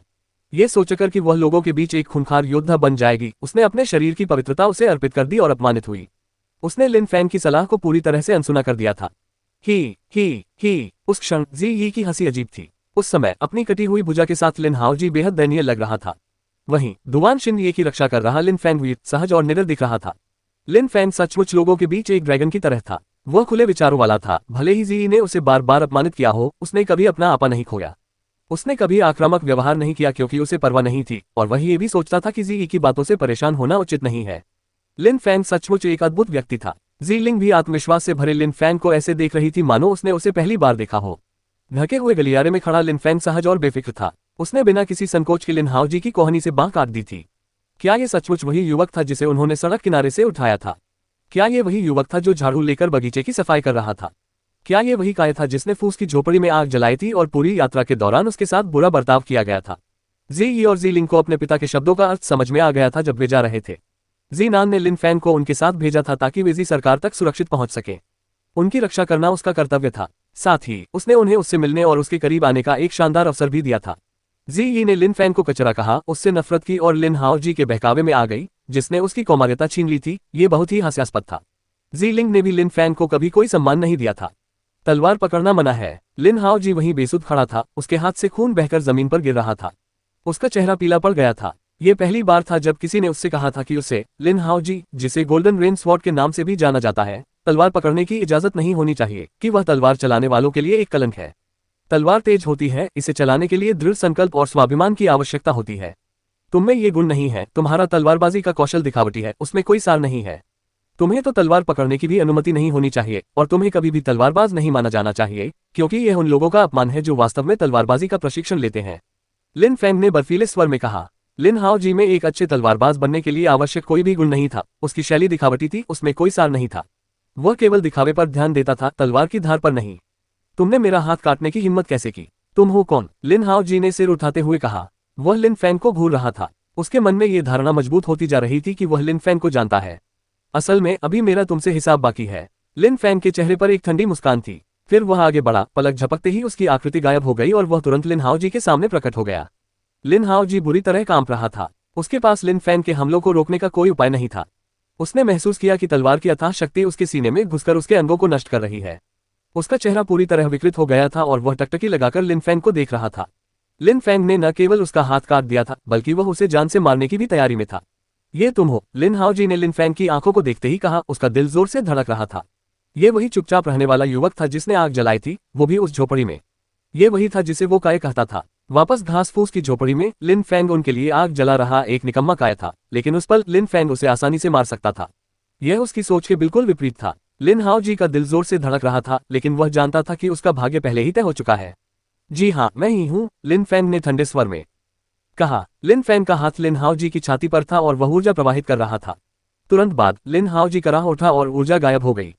हालांकि उसकी आंखें अभी भी खुली हुई थीं। वह अपने अंतिम क्षणों में भी अपनी मृत्यु को स्वीकार नहीं कर पा रहा था। उसका सामाजिक स्तर ऊंचा था, वह प्रतिभाशाली और सुंदर था, वह इतनी बड़ी भीड़ के सामने इतनी आसानी से कैसे मर सकता था? Boom boom boom. जब भीड़ ने शव को जमीन पर गिरते देखा तो उनके दिल की धड़कनें तेज हो गईं। लिन फैंग ने गोल्डन रेन स्वॉर्ड कहे जाने वाले लिन हाओ जी को मार डाला था। उसे लिन हाओ जी की सामाजिक स्थिति की कोई परवाह नहीं थी, उसने बस उसे मार डाला। लिन हाओ जी को मारना उसके लिए इतना आसान लग रहा था मानो उसने किसी कीड़े को मार डाला हो। उस समय सबसे ज्यादा सदमे में जी और जी लिंग नाम की बहनें थीं। लिन हाओ जी मर गए थे। क्या लिन फैंग के लिए लिन हाओ जी को मारना इतना आसान था? बहन, उसने मुखौटा इसलिए पहना था क्योंकि वह राजकुमारी को जानता था। उसे पता था कि कुछ होने वाला है और वह हमें खतरे में नहीं डालना चाहता था और हमें इसमें शामिल होने से रोकना चाहता था। जी लिंग को अचानक समझ आ गया कि लिन फैंग ने चांदी का मुखौटा क्यों पहना हुआ था। वह नहीं चाहता था कि दूसरों को पता चले कि जी और जी लिंग उसके साथ आए हैं। चाहे कुछ भी हो जाए, वे उसकी वजह से मुसीबत में नहीं पड़ेंगे। तुम दोनों पर लिन हाओ जी का कोई एहसान नहीं है। लिन फैंग के शब्द उनके दिमाग में गूंज रहे थे। फूस की झोपड़ी में लिन फैंग की ताकत को देखते हुए क्या तीनों दुष्ट अल्पाका उन्हें नुकसान पहुंचा सकते थे? ये नामुमकिन था। बस इतना था कि लिन फैंग उस समय चुप रहा और उसने सब कुछ नहीं बताया। हालांकि इन दोनों लड़कियों को ये पसंद नहीं आया। उन्हें दिखावा करने वाले घमंडी मर्द पसंद थे। उन्हें लिन हाओ जी पसंद था। उन्हें अपने कार्यों पर पछतावा हुआ, विशेषकर जी, जिसने लिन हाओ जी के हाथों अपनी कौमार्यता खो दी थी। कुछ मीठे शब्दों ने ही उसे अपना शरीर सौंप दिया था, लेकिन पछताने का कोई फायदा नहीं था। लिन हाओ जी को लिन फैंग ने मार डाला था। लिन फैंग ऐसी भोली लड़की की ओर कभी नहीं देखता। जी, जो आमतौर पर बहुत घमंडी थी, बुरी तरह टूट गई। उसने लिन फैंग को कचरे का टुकड़ा कहा था, लेकिन वास्तव में लिन फैंग की नजर में असली कचरा तो वह खुद थी। वह महज एक दयनीय भटकी हुई युवती थी, इससे ज्यादा कुछ नहीं। लिन फैंग पर उसके शब्दों का कभी कोई असर नहीं हुआ क्योंकि उसके शब्दों का कोई महत्व नहीं था। तुम मरोगे, जी कियोगे ने ठंडे स्वर में चिल्लाया। जी सरकार के लोगों के चेहरों पर भयावह भाव देखे जा सकते थे। लिन फैंग ने पीछे मुड़कर दुवान शिन ये की ओर देखा। दुवान शिन ये के चेहरे पर आंसू तो थे ही साथ एक प्यारी और कोमल मुस्कान भी थी। वह शांति से लिन फैंग के पीछे खड़ी थी। लिन फैंग ने शांत भाव से कहा, जिन लोगों की वजह से तुम आत्महत्या करना चाहते हो वे सब मरेंगे। मुझसे नजदीक रहना। ठीक है, दुवान शिन ये ने थोड़ा सिर हिलाते हुए कहा। लिन फैंग ने अपना हाथ अपनी पीठ के पीछे किया, अपनी लंबी तलवार पकड़ी और उसे म्यान से बाहर निकाला। उसकी तलवार पानी की तरह निर्मल थी, वह देखने में भव्य और तेजस्वी होने के साथ साथ तेज भी थी। तलवार चलाने वाला। जब भीड़ ने लिन फैंग का हाथ देखा तो वे चकित रह गए। लिन फैंग लिन हाओ जी और उसकी सुनहरी बारिश को तुच्छ समझता था। लिन फैंग मात्र अपने खाली हाथों से लिन हाओ जी को मार सकता था। उसकी तलवार कितनी तेज थी। जी लिंग के हाथ कांप रहे थे। वह एक तलवार थी। लिन फैंग ने अपनी तलवार निकाल ली थी। उसे तलवारबाज पसंद थे जो तलवारबाजी में महारत हासिल करने के लिए हर संभव प्रयास करते थे। वे वीर, स्वाभाविक और राजसी दिखते थे, लेकिन तलवारबाज बहुत कम थे और शक्तिशाली तलवारबाज तो और भी दुर्लभ थे। लिन हाओ जी अब तक का सबसे शक्तिशाली तलवारबाज था जिसे उसने देखा था। लिन हाओ जी की तलवार शानदार और तेजस्वी थी, फिर भी लिन फैंग उसे आसानी से मार सकता था। लिन फैंग की तलवार कितनी शक्तिशाली थी। सफेद वस्त्र और चांदी की तलवार। लिन फैंग ने अपनी तलवार निकाल ली थी। उस समय वह शांत भाव से खड़ा था और उसके शरीर में एक अद्भुत अनुभूति हुई, मानो आकाश और पृथ्वी पहले से अलग महसूस हो रहे हों। लिन फैंग ने पृथ्वी समलन की प्रक्रिया शुरू कर दी थी। जी कियोगा को भी एक अजीब सी अनुभूति हो रही थी। हालांकि उसने कहा था कि वह लिन फैंग की मौत चाहता है, लेकिन वह हमला नहीं करने वाला था क्योंकि उसमें लिन फैंग के पास जाने की हिम्मत नहीं थी। लिन फैंग वहां शांति से खड़ा था, जिसे देखकर जी कियोगा को हीन भावना का अनुभव हुआ। उसे यह भावना बिल्कुल पसंद नहीं थी। उसे मार डालो, जी यंग ने ठंडे स्वर में कहा। पलक झपकते ही गलियारे में कुछ लोग गंभीर मुद्रा में प्रकट हुए। उन्होंने घातक ऊर्जा छोड़ी जिससे पूरा वातावरण भर गया। माहौल बेहद दमनकारी था। एक परछाई तेजी से लिन फैंग की ओर बढ़ी, लेकिन लिन फैंग शांत और स्थिर रहा। वह किसी अचल पर्वत की तरह लग रहा था। जैसे ही प्रतिद्वंद्वी उसके पास पहुंचा, लिन फैंग ने आखिरकार हरकत की। उसने एक कदम आगे बढ़ाया, एक बहुत छोटा कदम। उसी क्षण अत्यंत शक्तिशाली घातक तलवार की ऊर्जा हवा में फैल गई और एक तेज हवा में परिवर्तित होकर विरोधियों पर प्रहार किया। उस क्षण विरोधियों को लगा जैसे उनका दम घुट रहा हो। ऐसा लग रहा था मानो लिन फैंग कोई इंसान नहीं बल्कि तलवार हो। इसके अलावा उसकी तलवार किसी दिव्य तलवार की तरह लग रही थी जो स्वर्ग की प्रचंडता प्रकट कर रही हो। उस समय ज़ीलिंग का भी दम घुट रहा था। एक तलवार का प्रयोग किया गया था, उसकी चमक ने वातावरण को रोशन कर दिया और आकाश और पृथ्वी को कपकपा दिया। भीड़ में सन्नाटा छा गया। लिन फैंग की ओर बढ़ रहे सभी लोग अचानक रुक गए। उस क्षण ऐसा लगा मानो समय थम गया हो। समलन साधना का एक ऐसा आयाम था जिसे कई साधक अपने पूरे जीवन में कभी नहीं समझ पाए। यहाँ तक कि जुवानची स्तर के शक्तिशाली साधकों को भी पृथ्वी समलन को समझने के लिए भाग्य और गहन अंतर्दृष्टि की आवश्यकता होती थी। जब एक कृषक और पृथ्वी एक हो जाते हैं तो मनुष्य पृथ्वी से ही शक्ति ग्रहण करता है। उसका प्रत्येक कार्य आकाश और पृथ्वी की शक्तियों के साथ पूर्ण सामंजस्य में होता है। लिन फैंग की तलवार हवा में लहराते हुए एक चमकदार और तेजस्वी धनुषाकार प्रकाश छोड़ गई। लिन फैंग पर हमला करने वाले सभी लोग उस प्रकाश से पूरी तरह घिर गए। ऐसा लग रहा था मानो लिन फैंग की तलवार की ऊर्जा हर दिशा से आ रही हो। इसके तुरंत बाद लिन फैंग ने उन पर हमला कर दिया जो उस पर हमला करने आए थे। वे सभी धीरे धीरे ढेर हो गए। पल भर में ही वे सब मर गए। एक ही तलवार ने उन सबको मार डाला था। कोई भी बच निकलने में कामयाब नहीं हुआ था। भीड़ में मौजूद लोगों के दिल धड़क रहे थे। जी सरकार के कुछ ताकतवर सदस्यों को लिन फैंग की तलवार ने मार गिराया था। वह सचमुच तलवारबाजों का उस्ताद था। लिन फैंग के सामने लिन हाओजी तलवारबाजों के लिए एक अपमान था। लिन फैंग की तलवार के सामने उसकी चमकीली सुनहरी वर्षा तलवार किसी हास्यास्पद दृश्य जैसी लग रही थी। लिन फैंग की तलवार वास्तव में बहुत तेज थी। वह अपनी तलवार का इस्तेमाल करते हुए पलक झपकते ही लोगों को मार सकता था। जी यंग और जी कियोगा स्तब्ध रह गईं। सफेद कपड़े पहने उस युवक को देखकर उन्हें बहुत गुस्सा आया। कितने मजबूत। जी कियोगा को पूरा यकीन था कि अगर उसने लिन फैंग से लड़ाई की तो उसकी मौत निश्चित है। इसमें कोई संदेह नहीं रहेगा। उसका भी वही हाल होगा जो लिन हाओजी का हुआ था। वह एक भी हमले का सामना नहीं कर पाएगा। जी कियोंग और जी जिया ने मुड़कर अपने पिता जी यंग की ओर देखा। लिन फैंग को केवल जी यंग ही मार सकता था। न सिर्फ वे लोग बल्कि हर कोई जी यंग को देख रहा था। वह जी सरकार के मुखिया थे, भला वे लिन फैंग के रवैये को कैसे बर्दाश्त कर सकते थे। तुम्हारे मार्शल कौशल बुरे नहीं हैं, जी यंग ने लिन फैंग को घूरते हुए ठंडे लहजे में कहा। जी यंग ने नॉवेल लिंची स्तर को पार कर लिया था और किसी भी क्षण जुवानची स्तर को पार कर सकती थी। वह लिन फैंग की ताकत को भांप गया था और उसे लगा कि लिन फैंग की तलवारबाजी सिर्फ साधारण वार है। उसने जरूर कोई चाल चली होगी। दूसरे शब्दों में उसने एक बेहद शक्तिशाली और उच्च स्तरीय तलवारबाजी कौशल का इस्तेमाल किया होगा जिसे उसने साधारण वार के रूप में छिपा रखा था। युद्ध कौशल। लिन फैंग के चेहरे पर एक मुस्कान आ गई, मानो किसी ने कोई हास्यास्पद बात कह दी हो। उसने अपने किसी भी कौशल का इस्तेमाल नहीं किया था। उसने बस साधारण तलवारबाजी की थी। बस फर्क इतना था कि इन हमलों के दौरान उसने अपनी तलवार समलन और पृथ्वी समलन शक्तियों का प्रयोग किया था। वह तलवार साधना के एक उच्चतर आयाम से संबंधित थी। तुम्हें कुछ भी समझ नहीं है, लिन फैंग ने उदासीनता से कहा। जी यंग की साधना की समझ अभी उतनी उन्नत नहीं थी। वह नहीं जानता था कि पृथ्वी समलन क्या होता है। केवल वही लोग जो उस आयाम में प्रवेश कर सकते हैं इसे समझ सकते हैं और इसमें निहित शक्ति को जान सकते हैं।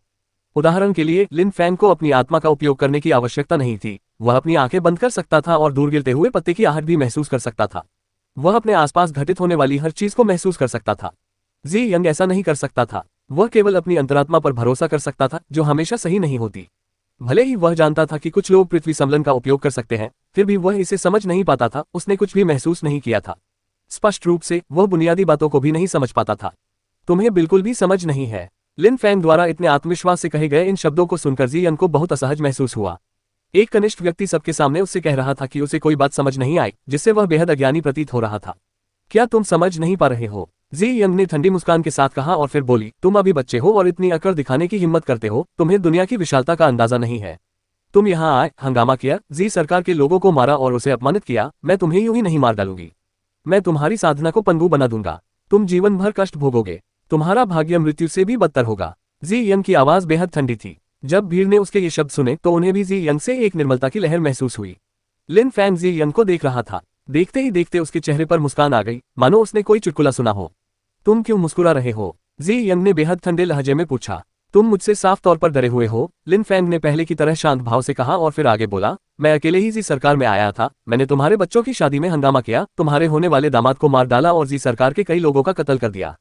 जी सरकार और मैं एक ही छत के नीचे नहीं रह सकते, इसे बदला नहीं जा सकता। अगर तुम मुझसे नहीं डरते तो अब तक मुझ पर हमला कर चुके होते, लेकिन अभी तुम्हें पूरा यकीन नहीं है कि तुम मुझसे लड़ पाओगे। इसलिए तुम सिर्फ खोखली धमकियां दे रहे हो। तुम मेरी असली ताकत का पता लगाना चाहते हो और साथ ही समय भी बिताना चाहते हो। जी यंग ने जब लिन फैंग की बात सुनी तो वह स्तब्ध रह गया। सचमुच वह लिन फैंग से डरता था। कुछ क्षण पहले तक उसे लिन फैंग की तलवार के बारे में कुछ भी समझ नहीं आया था। वह अज्ञानी था और उससे भी बढ़कर डरा हुआ था। जी यंग को सबसे ज्यादा डर इस बात का था कि वह लिन फैंग की ताकत का सही अंदाजा नहीं लगा पा रहा था, वरना वह लिन फैंग से बेवजह की बातें करके समय बर्बाद नहीं करता। जी सरकार के सदस्यों के मारे जाने के तुरंत बाद वह लिन फैंग पर हमला कर देता। लिन फैंग स्थिति को पूरी तरह से समझ चुका था। तुम चाहे जिसके आने की उम्मीद कर रहे हो, अगर तुमने मुझे ज्यादा देर तक रोका तो आज तुम्हारी मौत पक्की है। लिन फैंग ने तलवार पकड़े हुए एक कदम आगे बढ़ाया। लिन फैंग बहुत धीरे धीरे चलता हुआ लग रहा था, लेकिन अचानक उसकी तलवार से एक तेज और चकाचौंध कर देने वाली रोशनी निकली और पलक झपकते ही वह जी यन के सामने पहुंच गया। भीड़ को लगा जैसे उन्हें भ्रम हो रहा हो। लिन फैंग ने इतनी अविश्वसनीय दूरी पलक झपकते ही कैसे तय कर ली। धमाका। जी यन के पीछे एक बैंगनी रंग की मायावी आत्मा प्रकट हुई, जो अविश्वसनीय रूप से विशाल थी। जी यन का पूरा शरीर एक चमकदार बैंगनी प्रकाश से घिरा हुआ था। जी यन की आत्मा अत्यंत रहस्यमय थी। आश्चर्यजनक रूप से लिन फैंग से लड़ते समय उसने तुरंत अपनी आत्मा को मुक्त कर दिया था। वह निश्चित रूप से लिन फैंग की बात को सच साबित कर रहा था कि वह उससे डरता था। लिन फैंग से डरने के कारण वह लापरवाही नहीं कर सकता था और इसलिए उसने तुरंत अपनी आत्मा को मुक्त कर दिया था। पीछे लिन फैंग की तलवार आकाश से गिरी। बैंगनी मुट्ठी। जी यंग ने क्रोध से चिल्लाया। उसकी बैंगनी आत्मा हवा में दौड़ी और जी यंग के चारों ओर एक मायाजाल में परिवर्तित हो गई। बैंगनी रंग की ऊर्जा की एक अविश्वसनीय मात्रा उत्पन्न हुई और एक सर्पिल आकार में बदल गई। यह जी यंग के हाथ के चारों ओर घूमने लगी। ऐसा लग रहा था मानो जी यंग के हाथ के चारों ओर एक बैंगनी मुट्ठी बन गई हो। अंततः विशालकाय बैंगनी मुट्ठी आगे बढ़ी और वातावरण पर प्रहार किया। पलक झपकते ही जी यंग की मुट्ठी पर अनगिनत बैंगनी मुट्ठियां पूरी गति से लिन फैंग की ओर बढ़ने लगी। पश पश उद्धरण चिन्ह। लिन फैंग की तलवार ने बैंगनी मुखों को रोक दिया। लिन फैंग लगातार अपनी तलवार को हिलाकर बैंगनी मुखों की बौछार को रोक रहा था। तलवार पर लगातार दबाव पड़ने से उसकी बाह में असहनीय दर्द हो रहा था। पर्पल फिस्ट कौशल जुबान स्तर का एक उच्च गुणवत्ता वाला कौशल था। ये कौशल और आत्मा एक दूसरे के पूरक थे। इसने जी सरकार के सदस्यों को दी स्तर की शक्ति वाले अत्यंत शक्तिशाली हमले करने में सक्षम बनाया। ये कौशल विशेष रूप से शक्तिशाली होता था यदि इसका प्रयोग नोवेल लिंगची स्तर के साधक द्वारा किया जाता। यदि उसने इस कौशल का प्रयोग किसी पर्वत के विरुद्ध किया होता तो उसमें एक बड़ा गड्ढा बन जाता। लिन फैंग की तलवार की गति धीमी होती जा रही थी, मानो वह दबाव सहन न कर पा रहा हो। उसकी बाह भारी होती जा रही थी, फिर भी वह पहले की तरह ही शांत दिख रहा था। उसका हृदय दृढ़ संकल्प से भरा हुआ था। उसकी तलवार बेहद तेज थी। लिन फैंग को देखकर ऐसा लगता था मानो वह किसी भी चीज को नष्ट कर सकता हो। तलवारबाजों का एक अद्भुत व्यक्तित्व होता था। एक सच्चे उस्ताद की तलवार सर्वनाश करने में सक्षम होती थी और ऐसा तलवारबाज कभी पीछे नहीं हटता था। लिन फैंग की तलवार बेहद तेज थी और हर हरकत के साथ वातावरण को भेद देती थी। लिन फैंग की तलवार लगातार बैंगनी मुट्ठियों को नष्ट कर रही थी। पीछे हटना। जी यंग के चेहरे के भाव एकदम बदल गए। लिन फैंग की तलवार पहले की तरह लगातार चलती रही। जब उसने तलवार को सीधे अपनी ओर आते देखा तो बिना किसी झिझक के वह पीछे की ओर कूद गया। कुछ ही क्षण बाद जी यंग का चेहरा एकदम पीला पड़ गया क्योंकि लिन फैंग की तलवार ने अपनी दिशा बदल ली थी और अब वह उसके बेटे जी कियोगा की ओर बढ़ रही थी। जी यंग हमले को रोकने में असमर्थ रही। अगर जी कियोगा पर वह हमला होता तो क्या होता? तुम्हारी हिम्मत कैसे हुई? जी यंग ने गुस्से से चिल्लाते हुए कहा। मर जा, लिन फैंग ने ठंडे स्वर में कहा। लिन फैंग ऐसा करने की हिम्मत क्यों नहीं करेगा? अगर जी लिंग ने संयोगवश उसे सड़क किनारे से न उठाया होता तो जी कियोगा दुवानशिन ये को नुकसान पहुंचा सकता था। उस समय लिन फैंग जी कियोगा को किसी और कारण से नहीं बल्कि दुवानशिन ये का बदला लेने के लिए मार रहा था। अगर दुवानशिन ये ने आत्महत्या कर ली होती तो लिन फैंग को जीवन भर इसका पछतावा होता। जब जी कियोगा ने देखा कि लिन फैंग की तलवार पूरी गति से उसकी ओर बढ़ रही है तो उसका दिल कांप उठा। उसके चेहरे पर निराशा साफ झलक रही थी। क्या वह जी कियोगा मरने वाला था? क्या वह अपनी शादी के दिन और उस समय मारा जाएगा जब वह निश्चित क्षेत्र में प्रवेश करने वाला था? पश। वातावरण में एक हल्की सी आवाज गूंजी। जी कियोगा ने ज्यादा देर नहीं सोचा। उसकी आंखें शांत थीं। डर, निराशा, उसने कभी नहीं सोचा था कि उसके लिए ऐसा दिन भी आएगा। जी कियोगा धीरे धीरे जमीन पर गिर पड़ी। भीड़ में मौजूद लोग अपनी सांसें थाम लिए हुए थे और उनके दिल जोर से धड़क रहे थे। जी सरकार के युवा नेता की हत्या कर दी गई थी। लिन फैंग के शब्द खोखले नहीं थे। अगर उसने कहा कि वह मारेगा तो वह मार ही डालता था। वह अपनी तलवार से हर चीज को भेद सकता था। जी सरकार के मुखिया ही नहीं बल्कि राजकुमारी को नुकसान पहुंचाने वाले हर व्यक्ति को मरना ही था। लिन फैंग क्रोधित था। वह राजकुमारी के प्रति अपना सारा क्रोध उंडेल देगा। कितना बलवान, कितना अविश्वसनीय रूप से बलवान युवक है। भीड़ में मौजूद कई लोग अचंभित थे। उनके दिल की धड़कनें तेज हो रही थीं। लिन फैंग की उम्र कितनी थी? वह जी कियोगा से काफी छोटा प्रतीत होता था, लेकिन उसने लिन हाओ जी गोल्डन रेन स्वॉर्ड को मार डाला था। उसने जी सरकार के कुछ सदस्यों को मार डाला था और उसकी तलवार ने जी कियोगा को मारते समय नोवेल लिंग क्यू इस स्तर के शिखर पर मौजूद एक साधक को पीछे हटने पर मजबूर कर दिया था। लिन फैंग की ताकत का वर्णन करने के लिए विशालकाय ही एकमात्र उपयुक्त शब्द था। जी सरकार पूरे क्षेत्र में सबसे शक्तिशाली और प्रभावशाली समूह थी। इसके अलावा लिन फैंग अभी एक युवा ही था, फिर भी उसने जी सरकार के इतने सारे लोगों का नरसंहार करने, सब कुछ नष्ट करने और उसे रोकने की कोशिश करने वाले किसी भी व्यक्ति को मारने का साहस किया। जी लिंग और जी को अपनी आंखों पर विश्वास नहीं हो रहा था। उन्हें ऐसा लग रहा था जैसे वे सपना देख रही हो। उन्हें लगा था कि लिन फैंग किसी काम का नहीं है, लेकिन अंत में वह लिन हाओ जी से कहीं ज्यादा ताकतवर निकला। वह बेहद शक्तिशाली था और उसमें असाधारण प्राकृतिक प्रतिभा थी। उसने तो जियन को भी पीछे हटने पर मजबूर कर दिया था। लिन फैंग की पीठ को देखते हुए दुवान शिनये की मुस्कान और भी चौड़ी होती जा रही थी। वह जानती थी कि लिन फैंग कितना जोशीला और दृढ़ निश्चयी था। उस दिन लिन फैंग ने उसे बचाने के लिए 5 बेहद शक्तिशाली साधकों का पीछा किया और उन्हें मार डाला था। उन 8 लोगों में से सभी लिन फैंग से अधिक शक्तिशाली थे। वे सभी लिंगची की 7वीं परत को पार कर चुके थे। लिन फैंग ने अपने निर्भीक स्वभाव के बल पर काले रक्षक दल के लेफ्टिनेंटों को मार गिराते हुए किसी युद्ध देवता की तरह भावभंगिमा दिखाए। अंत में केवल एक ही जीवित बचा। लिन फैंग उसके लिए अपनी जान जोखिम में डाल देता। वह भी उसके साथ न रहने पर मरने को तैयार थी। ऐसा लगता था मानो वे एक दूसरे के लिए बिल्कुल उपयुक्त हो, कोई भी चीज उन्हें अलग नहीं कर सकती। मैं चाहता हूं कि तुम मर जाओ। जियन की आवाज नफरत से भरी हुई थी। वह लिन फैंग को घूर रहा था। उसकी अत्यंत शक्तिशाली आत्मा अचानक पागलों जैसी दहाड़े मार रही थी, मानो वह पागल हो गया हो। लिन फैंग की तलवार से खून टपक रहा था। जब उसने जियन को दुख से कराहते हुए देखा तो लिन फैंग की आंखों में हत्या का भाव भर गया। मैं भी तुम्हारी मौत चाहता हूं। लिन फैंग जियन की ओर दौड़ा। धमाका! जियन के हाथ से बैंगनी ऊर्जा का एक सर्पिलाकार प्रवाह निकला और उसने एक बैंगनी मुट्ठी का रूप ले लिया। उसके शरीर के पीछे उसकी आत्मा से एक अनंत बैंगनी प्रकाश निकल रहा था। जियन की बैंगनी मुट्ठी ने लिन फैंग की ओर वातावरण पर प्रहार किया। फिर बैंगनी मुट्ठी एक ऐसी आकृति में बदल गई जो जियन के पीछे मौजूद बैंगनी आत्मा जैसी दिखती थी। अचानक एक विशाल बैंगनी बादल हवा में तेजी से लिन फैंग की ओर बढ़ा, मानो उसे पूरी तरह निगल जाना चाहता हो।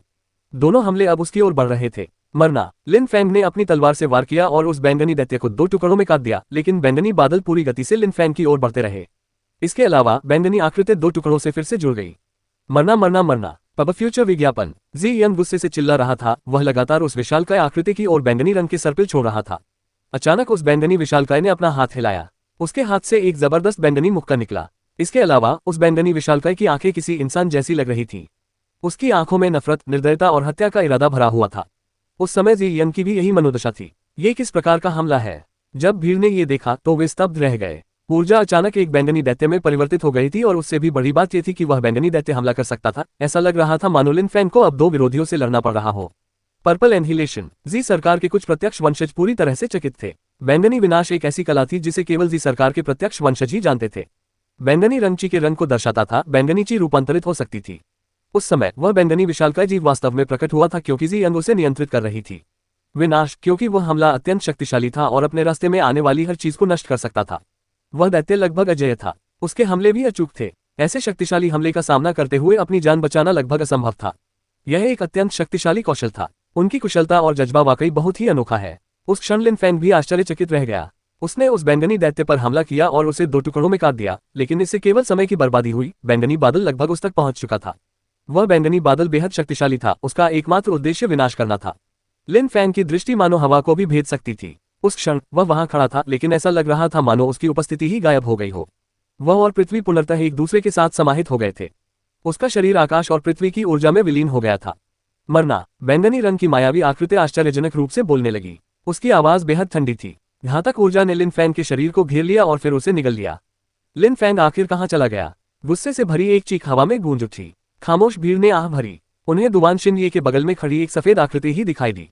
अगर लिन फैंग नहीं तो और कौन हो सकता है? कुछ क्षण पहले तक पूरी भीड़ उस बैंगनी बादल से मंत्रमुग्ध थी और लिन फैंग पर बिल्कुल भी ध्यान नहीं दे रही थी। कितनी जल्दी उसने कब चकमा दिया? भीड़ में मौजूद लोगों ने सोचा। लिन फैंग बहुत ही फुर्तीला था। एक पल पहले ऐसा लगा जैसे वह बिना किसी निशान के गायब हो गया हो।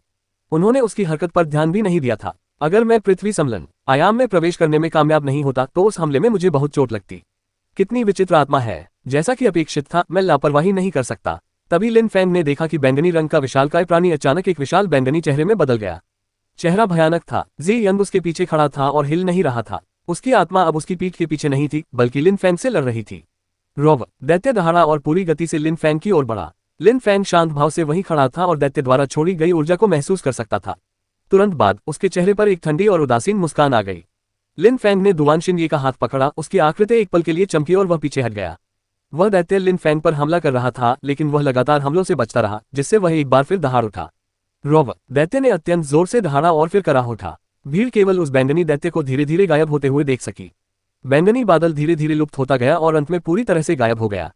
वह चला गया। भीड़ अचंभित थी। वे जियन को देख रहे थे।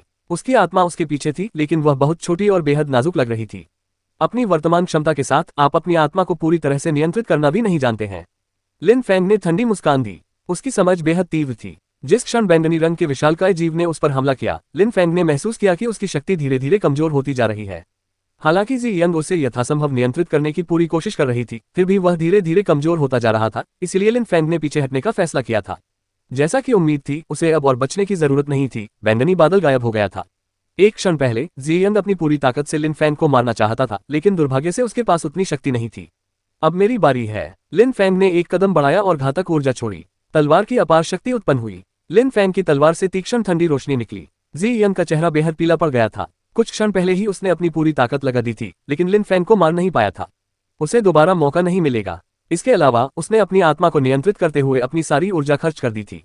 अगर लिन फैंग उसे नहीं मारता तो यह उसकी किस्मत का साथ होगा। अब तुम्हारी बारी है, लेकिन तुम्हें कभी मौका नहीं मिलेगा। उसी क्षण मानो स्वर्ग के गुंबद से आए एक राजसी आवाज पूरे वातावरण में गूंज उठी। उसकी गूंज आकाश में भर गई। जी यंग बुरी तरह कांप रहा था। उसके चेहरे के भाव तीखे थे। जी सरकार का सबसे शक्तिशाली साधक आखिरकार आ ही गया था। भीड़ और लिन फैंग ने सिर उठाकर महल के ऊपर आकाश की ओर देखा।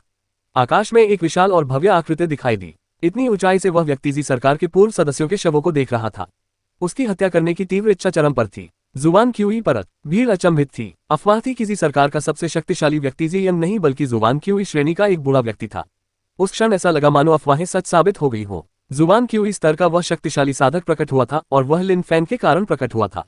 अगर वह नहीं आता तो लिन फैंग द्वारा जी सरकार पूरी तरह से नष्ट हो जाती। वह तो मुखिया जी यंग को भी मार डालता। एक नौजवान ने यह सब कर दिखाया था। भीड़ हमेशा से यही सोचती थी कि ऐसा होना नामुमकिन है, यहाँ तक कि उनके सपनों में भी नहीं। कभी कभी इस दुनिया में कुछ चीजें लोगों की कल्पना से भी कहीं ज्यादा अजीब होती हैं। सफेद कपड़ों में वह आकर्षक युवक एक खूबसूरत महिला की रक्षा करने के लिए जी सरकार के पास आया था और वहां सभी को मार रहा था। केवल उसी जैसा पुरुष दुआन शिन ये जैसी सुंदर और कोमल स्त्री से विवाह करने के योग्य था। जी कियोगा उससे कभी विवाह नहीं कर सकता था। लिन फैंग के सामने वह कुछ भी नहीं था। तलवार का एक ही वार उसे मारने के लिए काफी था। वह प्रतिक्रिया भी नहीं कर पाया था। उसी क्षण जुबानची स्तर का साधक आकाश से नीचे उतर रहा था। तुरंत बाद वह गलियारे में गिर पड़ा और जी यंग के पास खड़ा हो गया। उसने शांत भाव से जमीन पर पड़े सभी शवों को देखा। ठीक है, ठीक है, ठीक है। जुबानची स्तर का वह साधक क्रोधित हो उठा। उसने 3 बार ठीक है कहा, अपना सिर उठाया और लिन फैंग की ओर देखा। उसकी आंखों में हत्या का भाव स्पष्ट था। दादाजी। जब जी यंग ने उस बूढ़े व्यक्ति को देखा तो उसने अत्यंत आदरपूर्वक सिर झुकाया। उसकी आंखों में एक ठंडी चमक दिखाई दी। उसके दादाजी जुबानची स्तर के एक शक्तिशाली साधक थे। उनके आने से लिन फैंग की मृत्यु निश्चित थी। वह व्यक्ति जी यंग से उम्र में बिल्कुल भी बड़ा नहीं लग रहा था। वह देखने में जी यंग जैसा ही लग रहा था। भीड़ को इसमें जरा भी हैरानी नहीं हुई। साधना का स्तर जितना ऊंचा होता है, उम्र उतनी ही लंबी होती जाती है। शक्तिशाली साधक भी जवान दिखते हैं। अत्यंत शक्तिशाली साधकों में अविश्वसनीय ऊर्जा होती है और ऐसा लगता है मानो वे हमेशा जवान ही रहेंगे। 9 बादलों के महाद्वीप में ऐसी अफवाहें थीं कि कुछ लोगों ने साधना करके अमरता प्राप्त कर ली है। कई साधक यथासंभव शक्तिशाली बनना चाहते थे क्योंकि इससे उन्हें लंबा जीवन और संभवतः अमरता प्राप्त हो सकती थी। इस महाद्वीप के लोगों के लिए खेती हमेशा से सबसे महत्वपूर्ण चीज रही है। क्या अब भी तुम मुझे दादाजी कहकर बुलाने की हिम्मत रखते हो? दादाजी ने ठंडी आह भरी। जमीन पर पड़े लोग जी सरकार के कुछ कुलीन वर्ग के लोग थे। नई पीढ़ी लगभग पूरी तरह से खत्म हो चुकी थी। अब केवल जी जिया ही बची थी। जी सरकार बिना संतान के रह जाएगी। मुझसे गलती हो गई। जी यंग इस बात से इनकार नहीं कर सकता था क्योंकि जी सरकार के मुखिया के रूप में उसने उन्हें बेहद नाजुक स्थिति में डाल दिया था। यह उसकी जिम्मेदारी थी। यहाँ तक कि उसका अपना बेटा भी मारा गया था। तुम्हें अपनी गलतियों की सजा मिलेगी, लेकिन अभी। उद्धरण चिन्ह। बूढ़े आदमी की आवाज बेहद ठंडी थी और वह लिन फैंग को घूर रहा था। तुम इतने युवा हो और तुमने पहले ही लिंगची की 8वीं परत को पार कर लिया है। तुम्हारा भविष्य उज्जवल हो सकता था, लेकिन अब तुम्हें यही मरना होगा। बात करते करते उनके शरीर से एक अविश्वसनीय रूप से घातक ऊर्जा निकली। पूरी भीड़ ठंड से कांपने लगी। लिन फैंग ने लिंगची की 8वीं परत को पार कर लिया है और अपनी तलवार के बल पर उसने लिंगची की 9वीं परत के शिखर पर मौजूद जी यंग को पीछे हटने पर मजबूर कर दिया।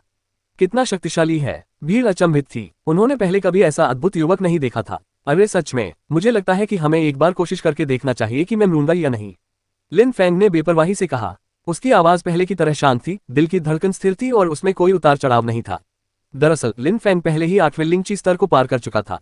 जिस दिन उसने पृथ्वी समलन आयाम में प्रवेश किया था, उसी दिन उसने एक ही छलांग में 6ठे लिंगची स्तर से 8वें लिंगची स्तर को पार कर लिया था। पहले जब उसे पृथ्वी समलन का उपयोग करना नहीं आता था तो वह शक्तिशाली साधकों को चुनौती देने के लिए अन्य माध्यमों पर निर्भर रहता था। उस समय उसे अपने आसपास की पृथ्वी के साथ समलन करना आ गया था। भले ही वह लिंगची के 8वें स्तर का था, फिर भी वह 9वें स्तर के साधारण साधकों को आसानी से हरा सकता था। अगर केवल जी यंग और उसका अजीबोगरीब हमला न होता तो लिन फैंग उसे पहले ही मार चुका होता। कितना पागलपन है। भीड़ लिन फैंग और आमने सामने खड़े बूढ़े व्यक्ति को देख रही थी। लिन फैंग एक जुबानची स्तर के साधक का सामना कर रहा था और उससे लड़ने के लिए तैयार था। तुम तो हद ही लापरवाह हो। मैं तुम्हें दिखाऊंगा कि जुबानची स्तर के साधक को लिंगची स्तर का साधक पराजित नहीं कर सकता। बूढ़े आदमी ने अपनी आस्तीनें ऊपर खींची और अचानक रेत के कण हवा में उड़ने लगे। हैरानी की बात यह थी कि बहुत तेज हवा चल रही थी, जैसे कोई तूफान हो। हवा सीटी बजाती हुई बह रही थी। जुवानची स्तर के साधक शुद्धची को नियंत्रित कर सकते हैं। शुद्धची वह शक्ति है जो आकाश और पृथ्वी से प्राप्त की जा सकती है। इसे ऊर्जा के रूप में संघनित किया जा सकता है। ये लिंगची स्तर के साधकों को आसानी से कीड़े मकोड़ों की तरह मार सकती है। अंतर इतना बड़ा है कि बचने का कोई रास्ता नहीं है। बूढ़े व्यक्ति ने अपना हाथ उठाया, हथेली लिन फैंग की ओर थी। उसने बैंगनी रंग की शुद्ध ऊर्जा को अवशोषित करना शुरू कर दिया। यह एक चमकदार बैंगनी तारे की तरह दिख रहा था। इसके अलावा उस शुद्धची की चमक कोई भ्रम नहीं थी। यह एक अविश्वसनीय रूप से दमकती हुई रोशनी थी। यह वास्तव में शुद्धची का ही परिणाम थी। इसकी शक्ति अविश्वसनीय थी। लिन फैंग तलवार को जमीन की ओर ताने हुए चलने लगा। उससे एक तेज और ठंडी रोशनी निकल रही थी। वह बेहद निर्भीक और निर्भीक लग रही थी। मैं तुम्हारी शुद्धची के विरुद्ध अपनी तलवार से कुछ नया करने की कोशिश करूंगा। हम दोनों कुछ न कुछ सीखेंगे। लिन फैंग की आवाज ठंडी थी। भीड़ अचंभित थी। वह वाकई में प्रतिभाशाली कहलाने का हकदार था। वह अविश्वसनीय रूप से बुद्धिमान था। क्या तुम मुझसे अपनी तलवार आजमाना चाहते हो और मुझे कुछ सिखाना चाहते हो? बूढ़े ने एक दुष्ट मुस्कान के साथ कहा। उसने कभी लिंगची स्तर के किसी व्यक्ति को जुवानची स्तर के साधक के विरुद्ध कुछ नया करने की कोशिश करते नहीं सुना था। वे आमतौर पर केवल दया की भीख मांगते थे। लिन फैंग हमेशा वही करता था जो वह कहता था, भले ही वह बात कितनी भी अजीब क्यों न हो, वह फिर भी अपने दिल की सुनता था। ठीक है, तो आप कोशिश कर सकते हैं। बूढ़े आदमी का हाथ कांप रहा था। उसकी हथेली में समाहित हो रही शुद्ध ऊर्जा का प्रकाश आंखों को चकाचौंध कर रहा था। तुरंत बाद उसने उसे छोड़ दिया। यहाँ तक बैंगनी तारा शुद्ध विनाश का प्रतीक लग रहा था। यहाँ तक कि जो लोग ढके हुए गलियारे में नहीं थे, वे भी बैंगनी तारे की शक्ति को महसूस कर सकते थे। उगते सूरज की तलवार। लिन फैंग ने तेजी से अपनी तलवार हवा में ऊपर उठाई। हालांकि भीड़ में मौजूद लोगों की नजर में वह हरकत धीमी और स्पष्ट लग रही थी, मानो सूर्योदय हो रहा हो। वह तलवार पूरब से उगते सूरज की तरह दिख रही थी। वह धीरे धीरे आकाश में ऊपर उठती गई और उसे अविश्वसनीय शक्ति से भरती गई।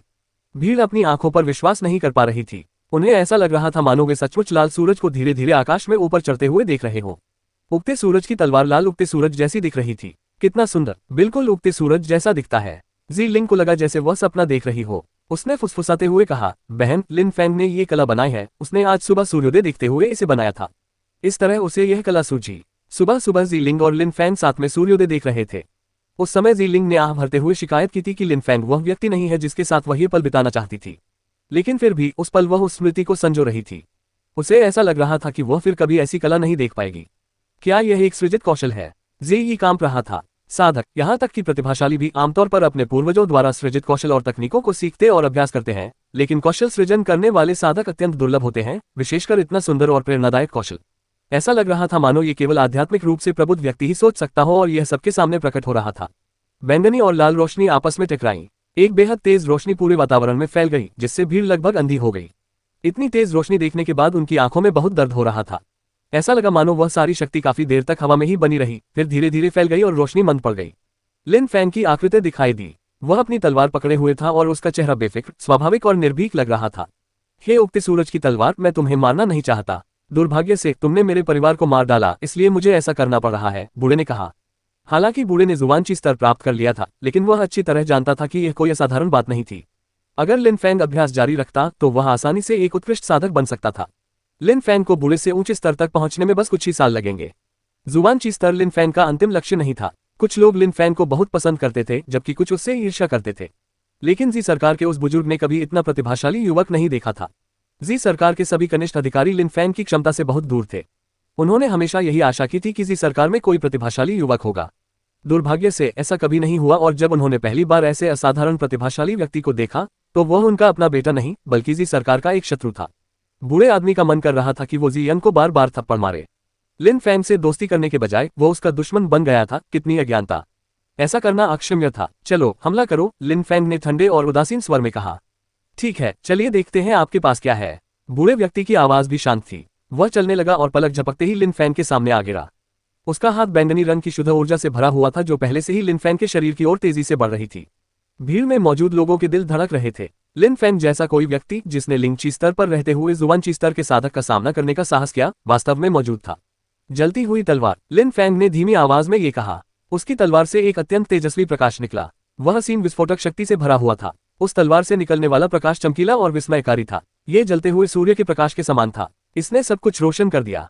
यह अत्यंत शक्तिशाली था। यही थी झुलसा देने वाली तलवार।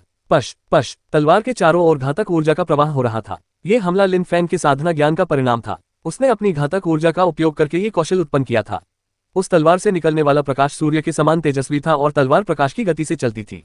धमाका, वातावरण में एक भयानक ऊर्जा भर गई। जब जलती हुई तलवार पास आए तो जी सरकार का बूढ़ा व्यक्ति पीछे हट गया।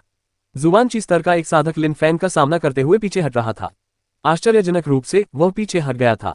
हालांकि ये केवल एक छोटा कदम पीछे और फिर एक बगल का कदम था। अंधेरी छाया। लिन फैंग ने अपने तलवार के हमले को नहीं रोका और उसने घातक क्रॉस शैडो के दूसरे स्तर डार्क शैडो का इस्तेमाल किया।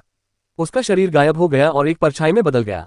ऐसा लगा जैसे वह सचमुच गायब हो गया हो। पुराने समय में जब लिन फैंग दुआन शिनये को बचाने के लिए लड़ रहा था तब उसने अपनी डार्क शैडो स्किल का इस्तेमाल किया था, लेकिन वह पूरी तरह से परछाई में परिवर्तित नहीं हो पाया था।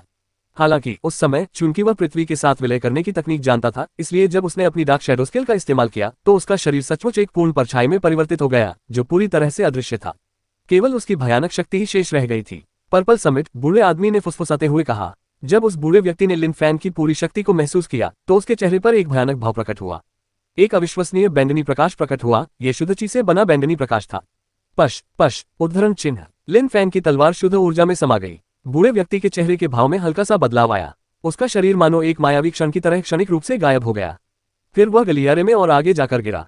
इस बार वह काफी दूर पीछे हट चुका था। लिन फैंग के कारण जी सरकार का बूढ़ा व्यक्ति एक बार फिर पीछे हट गया था, लेकिन लिन फैंग के चेहरे पर जरा भी गर्व नहीं झलक रहा था।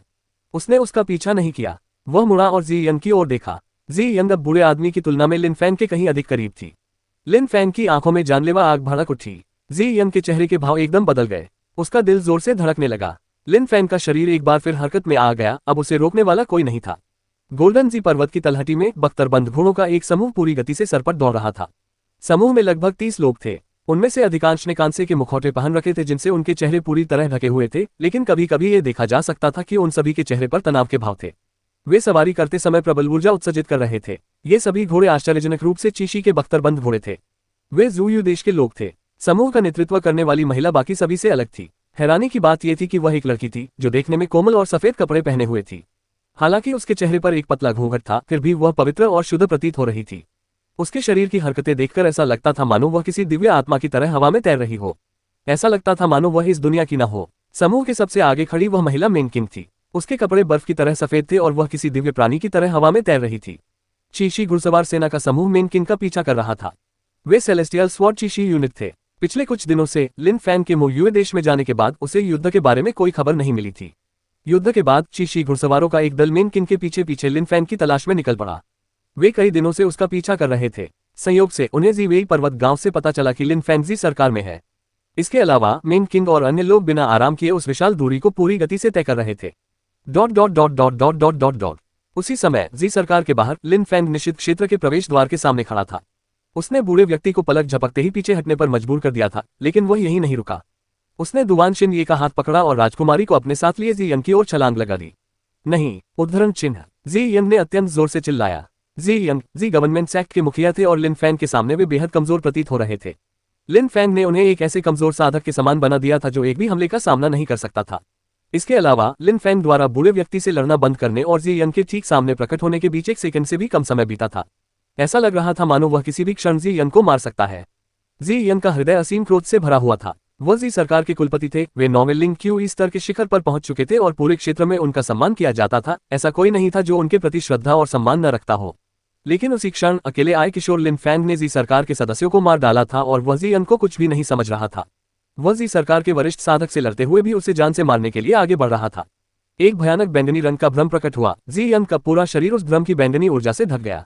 उसने अपनी बची हुई सारी ऊर्जा से अपनी मुट्ठी जोर से उठाई। अस्त होते सूरज की तलवार। उसने अपनी तलवार हवा में उठाए और वायुमंडल को चीरते हुए जमीन की ओर बढ़ाए। उसकी तलवार चकाचौंध भरी नहीं थी, बल्कि उससे वीरांगी और अकेलेपन का आभास होता था। उस जोशीले प्रतिभाशाली व्यक्ति, उस असाधारण रूप से शक्तिशाली साधक के जीवन में भी एकांत और निराशा के क्षण आते थे जो डूबते सूरज के समान होते थे। डूबते सूरज की तलवार घातक और एकाकी ऊर्जा से भरी हुई थी। लिन फैंग की उगते सूरज की तलवार तेज और हिंसक थी। उसकी झुलसा देने वाली तलवार हर चीज को रोशन कर सकती थी, लेकिन साथ ही वह हर उस चीज को नष्ट भी कर देती थी जिसे वह रोशन करती थी। लिन फैंग की ढलते सूरज की तलवार मानो दिखावे से इनकार कर रही थी। उसमें कुछ भी सुंदर नहीं था, चाहे वह तलवार पहले कितनी भी चमकदार क्यों न रही हो। सब कुछ अंधेरे में गायब हो गया।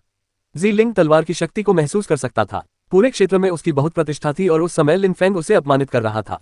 यह उसके लिए बिल्कुल अप्रत्याशित था। जी यंग का दिल जोर से धड़क रहा था। उसके हमले की चमक फीकी पड़ रही थी। ऐसा लग रहा था मानो लिन फैंग की तलवार के नीचे हर वो चीज जो तेज और चमकदार रोशनी बिखेर रही थी, दब रही थी। जब लिन फैंग की डूबते सूरज की तलवार जमीन पर गिरी तो जी यंग धीरे धीरे बेहोश हो गई। भीड़ में मौजूद लोगों के दिल जोर से धड़क रहे थे। जी सरकार के मुखिया की एक ही तलवार के वार से हत्या कर दी गई थी। कितना ताकतवर। भीड़ में मौजूद लोग जैसे स्तब्ध रह गए। जी यन को भी लिन फैंग ने मार डाला था। कितना ताकतवर नौजवान था। धमाका। एक अविश्वसनीय बैंगनी रोशनी उस बूढ़े व्यक्ति के शरीर के चारों ओर उभरी और पूरे वातावरण में फैल गई। लिन फैंग ने उसे पीछे हटने पर मजबूर कर दिया और उसी क्षण उसने जी यन को मार डाला। बूढ़े व्यक्ति की आंखों के सामने लिन फैंग ने जी सरकार के मुखिया जी यन की हत्या कर दी। ये सिर्फ लिन फैंग द्वारा अपनी संतान की हत्या करने की बात नहीं थी, बल्कि यह एक चौंकाने वाला अपमान भी था। लिन फैंग ने उस बूढ़े व्यक्ति को पूरी तरह से बेकार साबित कर दिया। मैं तुम्हारे 1000 टुकड़े कर दूंगा। बूढ़े आदमी का चेहरा भयानक और निर्मम लग रहा था। फिर वह गलियारे में कूद पड़ा। उसके दबाव से पूरा गलियारा ऐसे कांप रहा था मानो रह जाएगा। मुझे 1000 टुकड़ों में काट दोगे। लिन फैंग के चेहरे पर भावहीनता छा गई।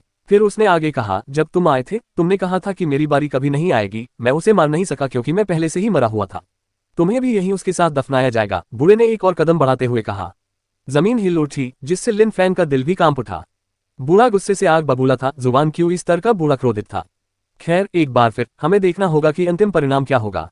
लिन फैंग ने डुआन शिनये को अपने पीछे रखा और अपनी युद्ध ऊर्जा को मुक्त करते हुए आगे बढ़ा। वहां मौजूद सभी लोग लिन फैंग की युद्ध ऊर्जा को स्पष्ट रूप से महसूस कर सकते थे। भले ही वह जुआनची स्तर के एक शक्तिशाली साधक का सामना कर रहा था, फिर भी वह पीछे हटने को तैयार नहीं था। वह सचमुच निडर था। उसके चारों ओर केवल युद्ध ऊर्जा ही जल रही थी और उसका हृदय जोश से भरा हुआ था। यह एक सच्चा साधक था। वह बेहद दृढ़ निश्चयी था। इतने दृढ़ निश्चय के साथ वह शक्तिशाली कैसे नहीं हो सकता था। लिन फैंग केवल अपनी उच्च प्राकृतिक प्रतिभा के कारण ही इतना शक्तिशाली नहीं बना था, बल्कि यह उसकी इच्छाशक्ति और दृढ़ संकल्प का भी परिणाम था। ठीक है, बूढ़े आदमी ने लिन फैंग की युद्ध ऊर्जा को महसूस करते हुए चिल्लाया। फिर वह दौड़ने लगा और उसकी मुट्ठी से एक अविश्वसनीय ऊर्जा निकली। बैंगनी रंग की शुद्धची ऊर्जा बेतहाशा हवा में दौड़ती हुई सीधे लिन फैंग की ओर बढ़ी। घातक तलवार। लिन फैंग पृथ्वी के साथ समाहित होकर अपनी घातक तलवार का उपयोग कर रहा था, इसलिए वह पहले से कहीं अधिक शक्तिशाली हो गई थी। पृथ्वी की ऊर्जा के साथ पूर्ण समाहित होने पर वह तलवार घातक ऊर्जा उत्सर्जित कर रही थी। धमाका। बैंगनी रंग की शुद्धची और लिन फैंग की तलवार आपस में टकराई। एक अविश्वसनीय बल ने लिन फैंग की तलवार को जकड़ लिया। तलवार का दबाव ऐसा महसूस हुआ मानो वह किसी पहाड़ से टकरा रहा हो।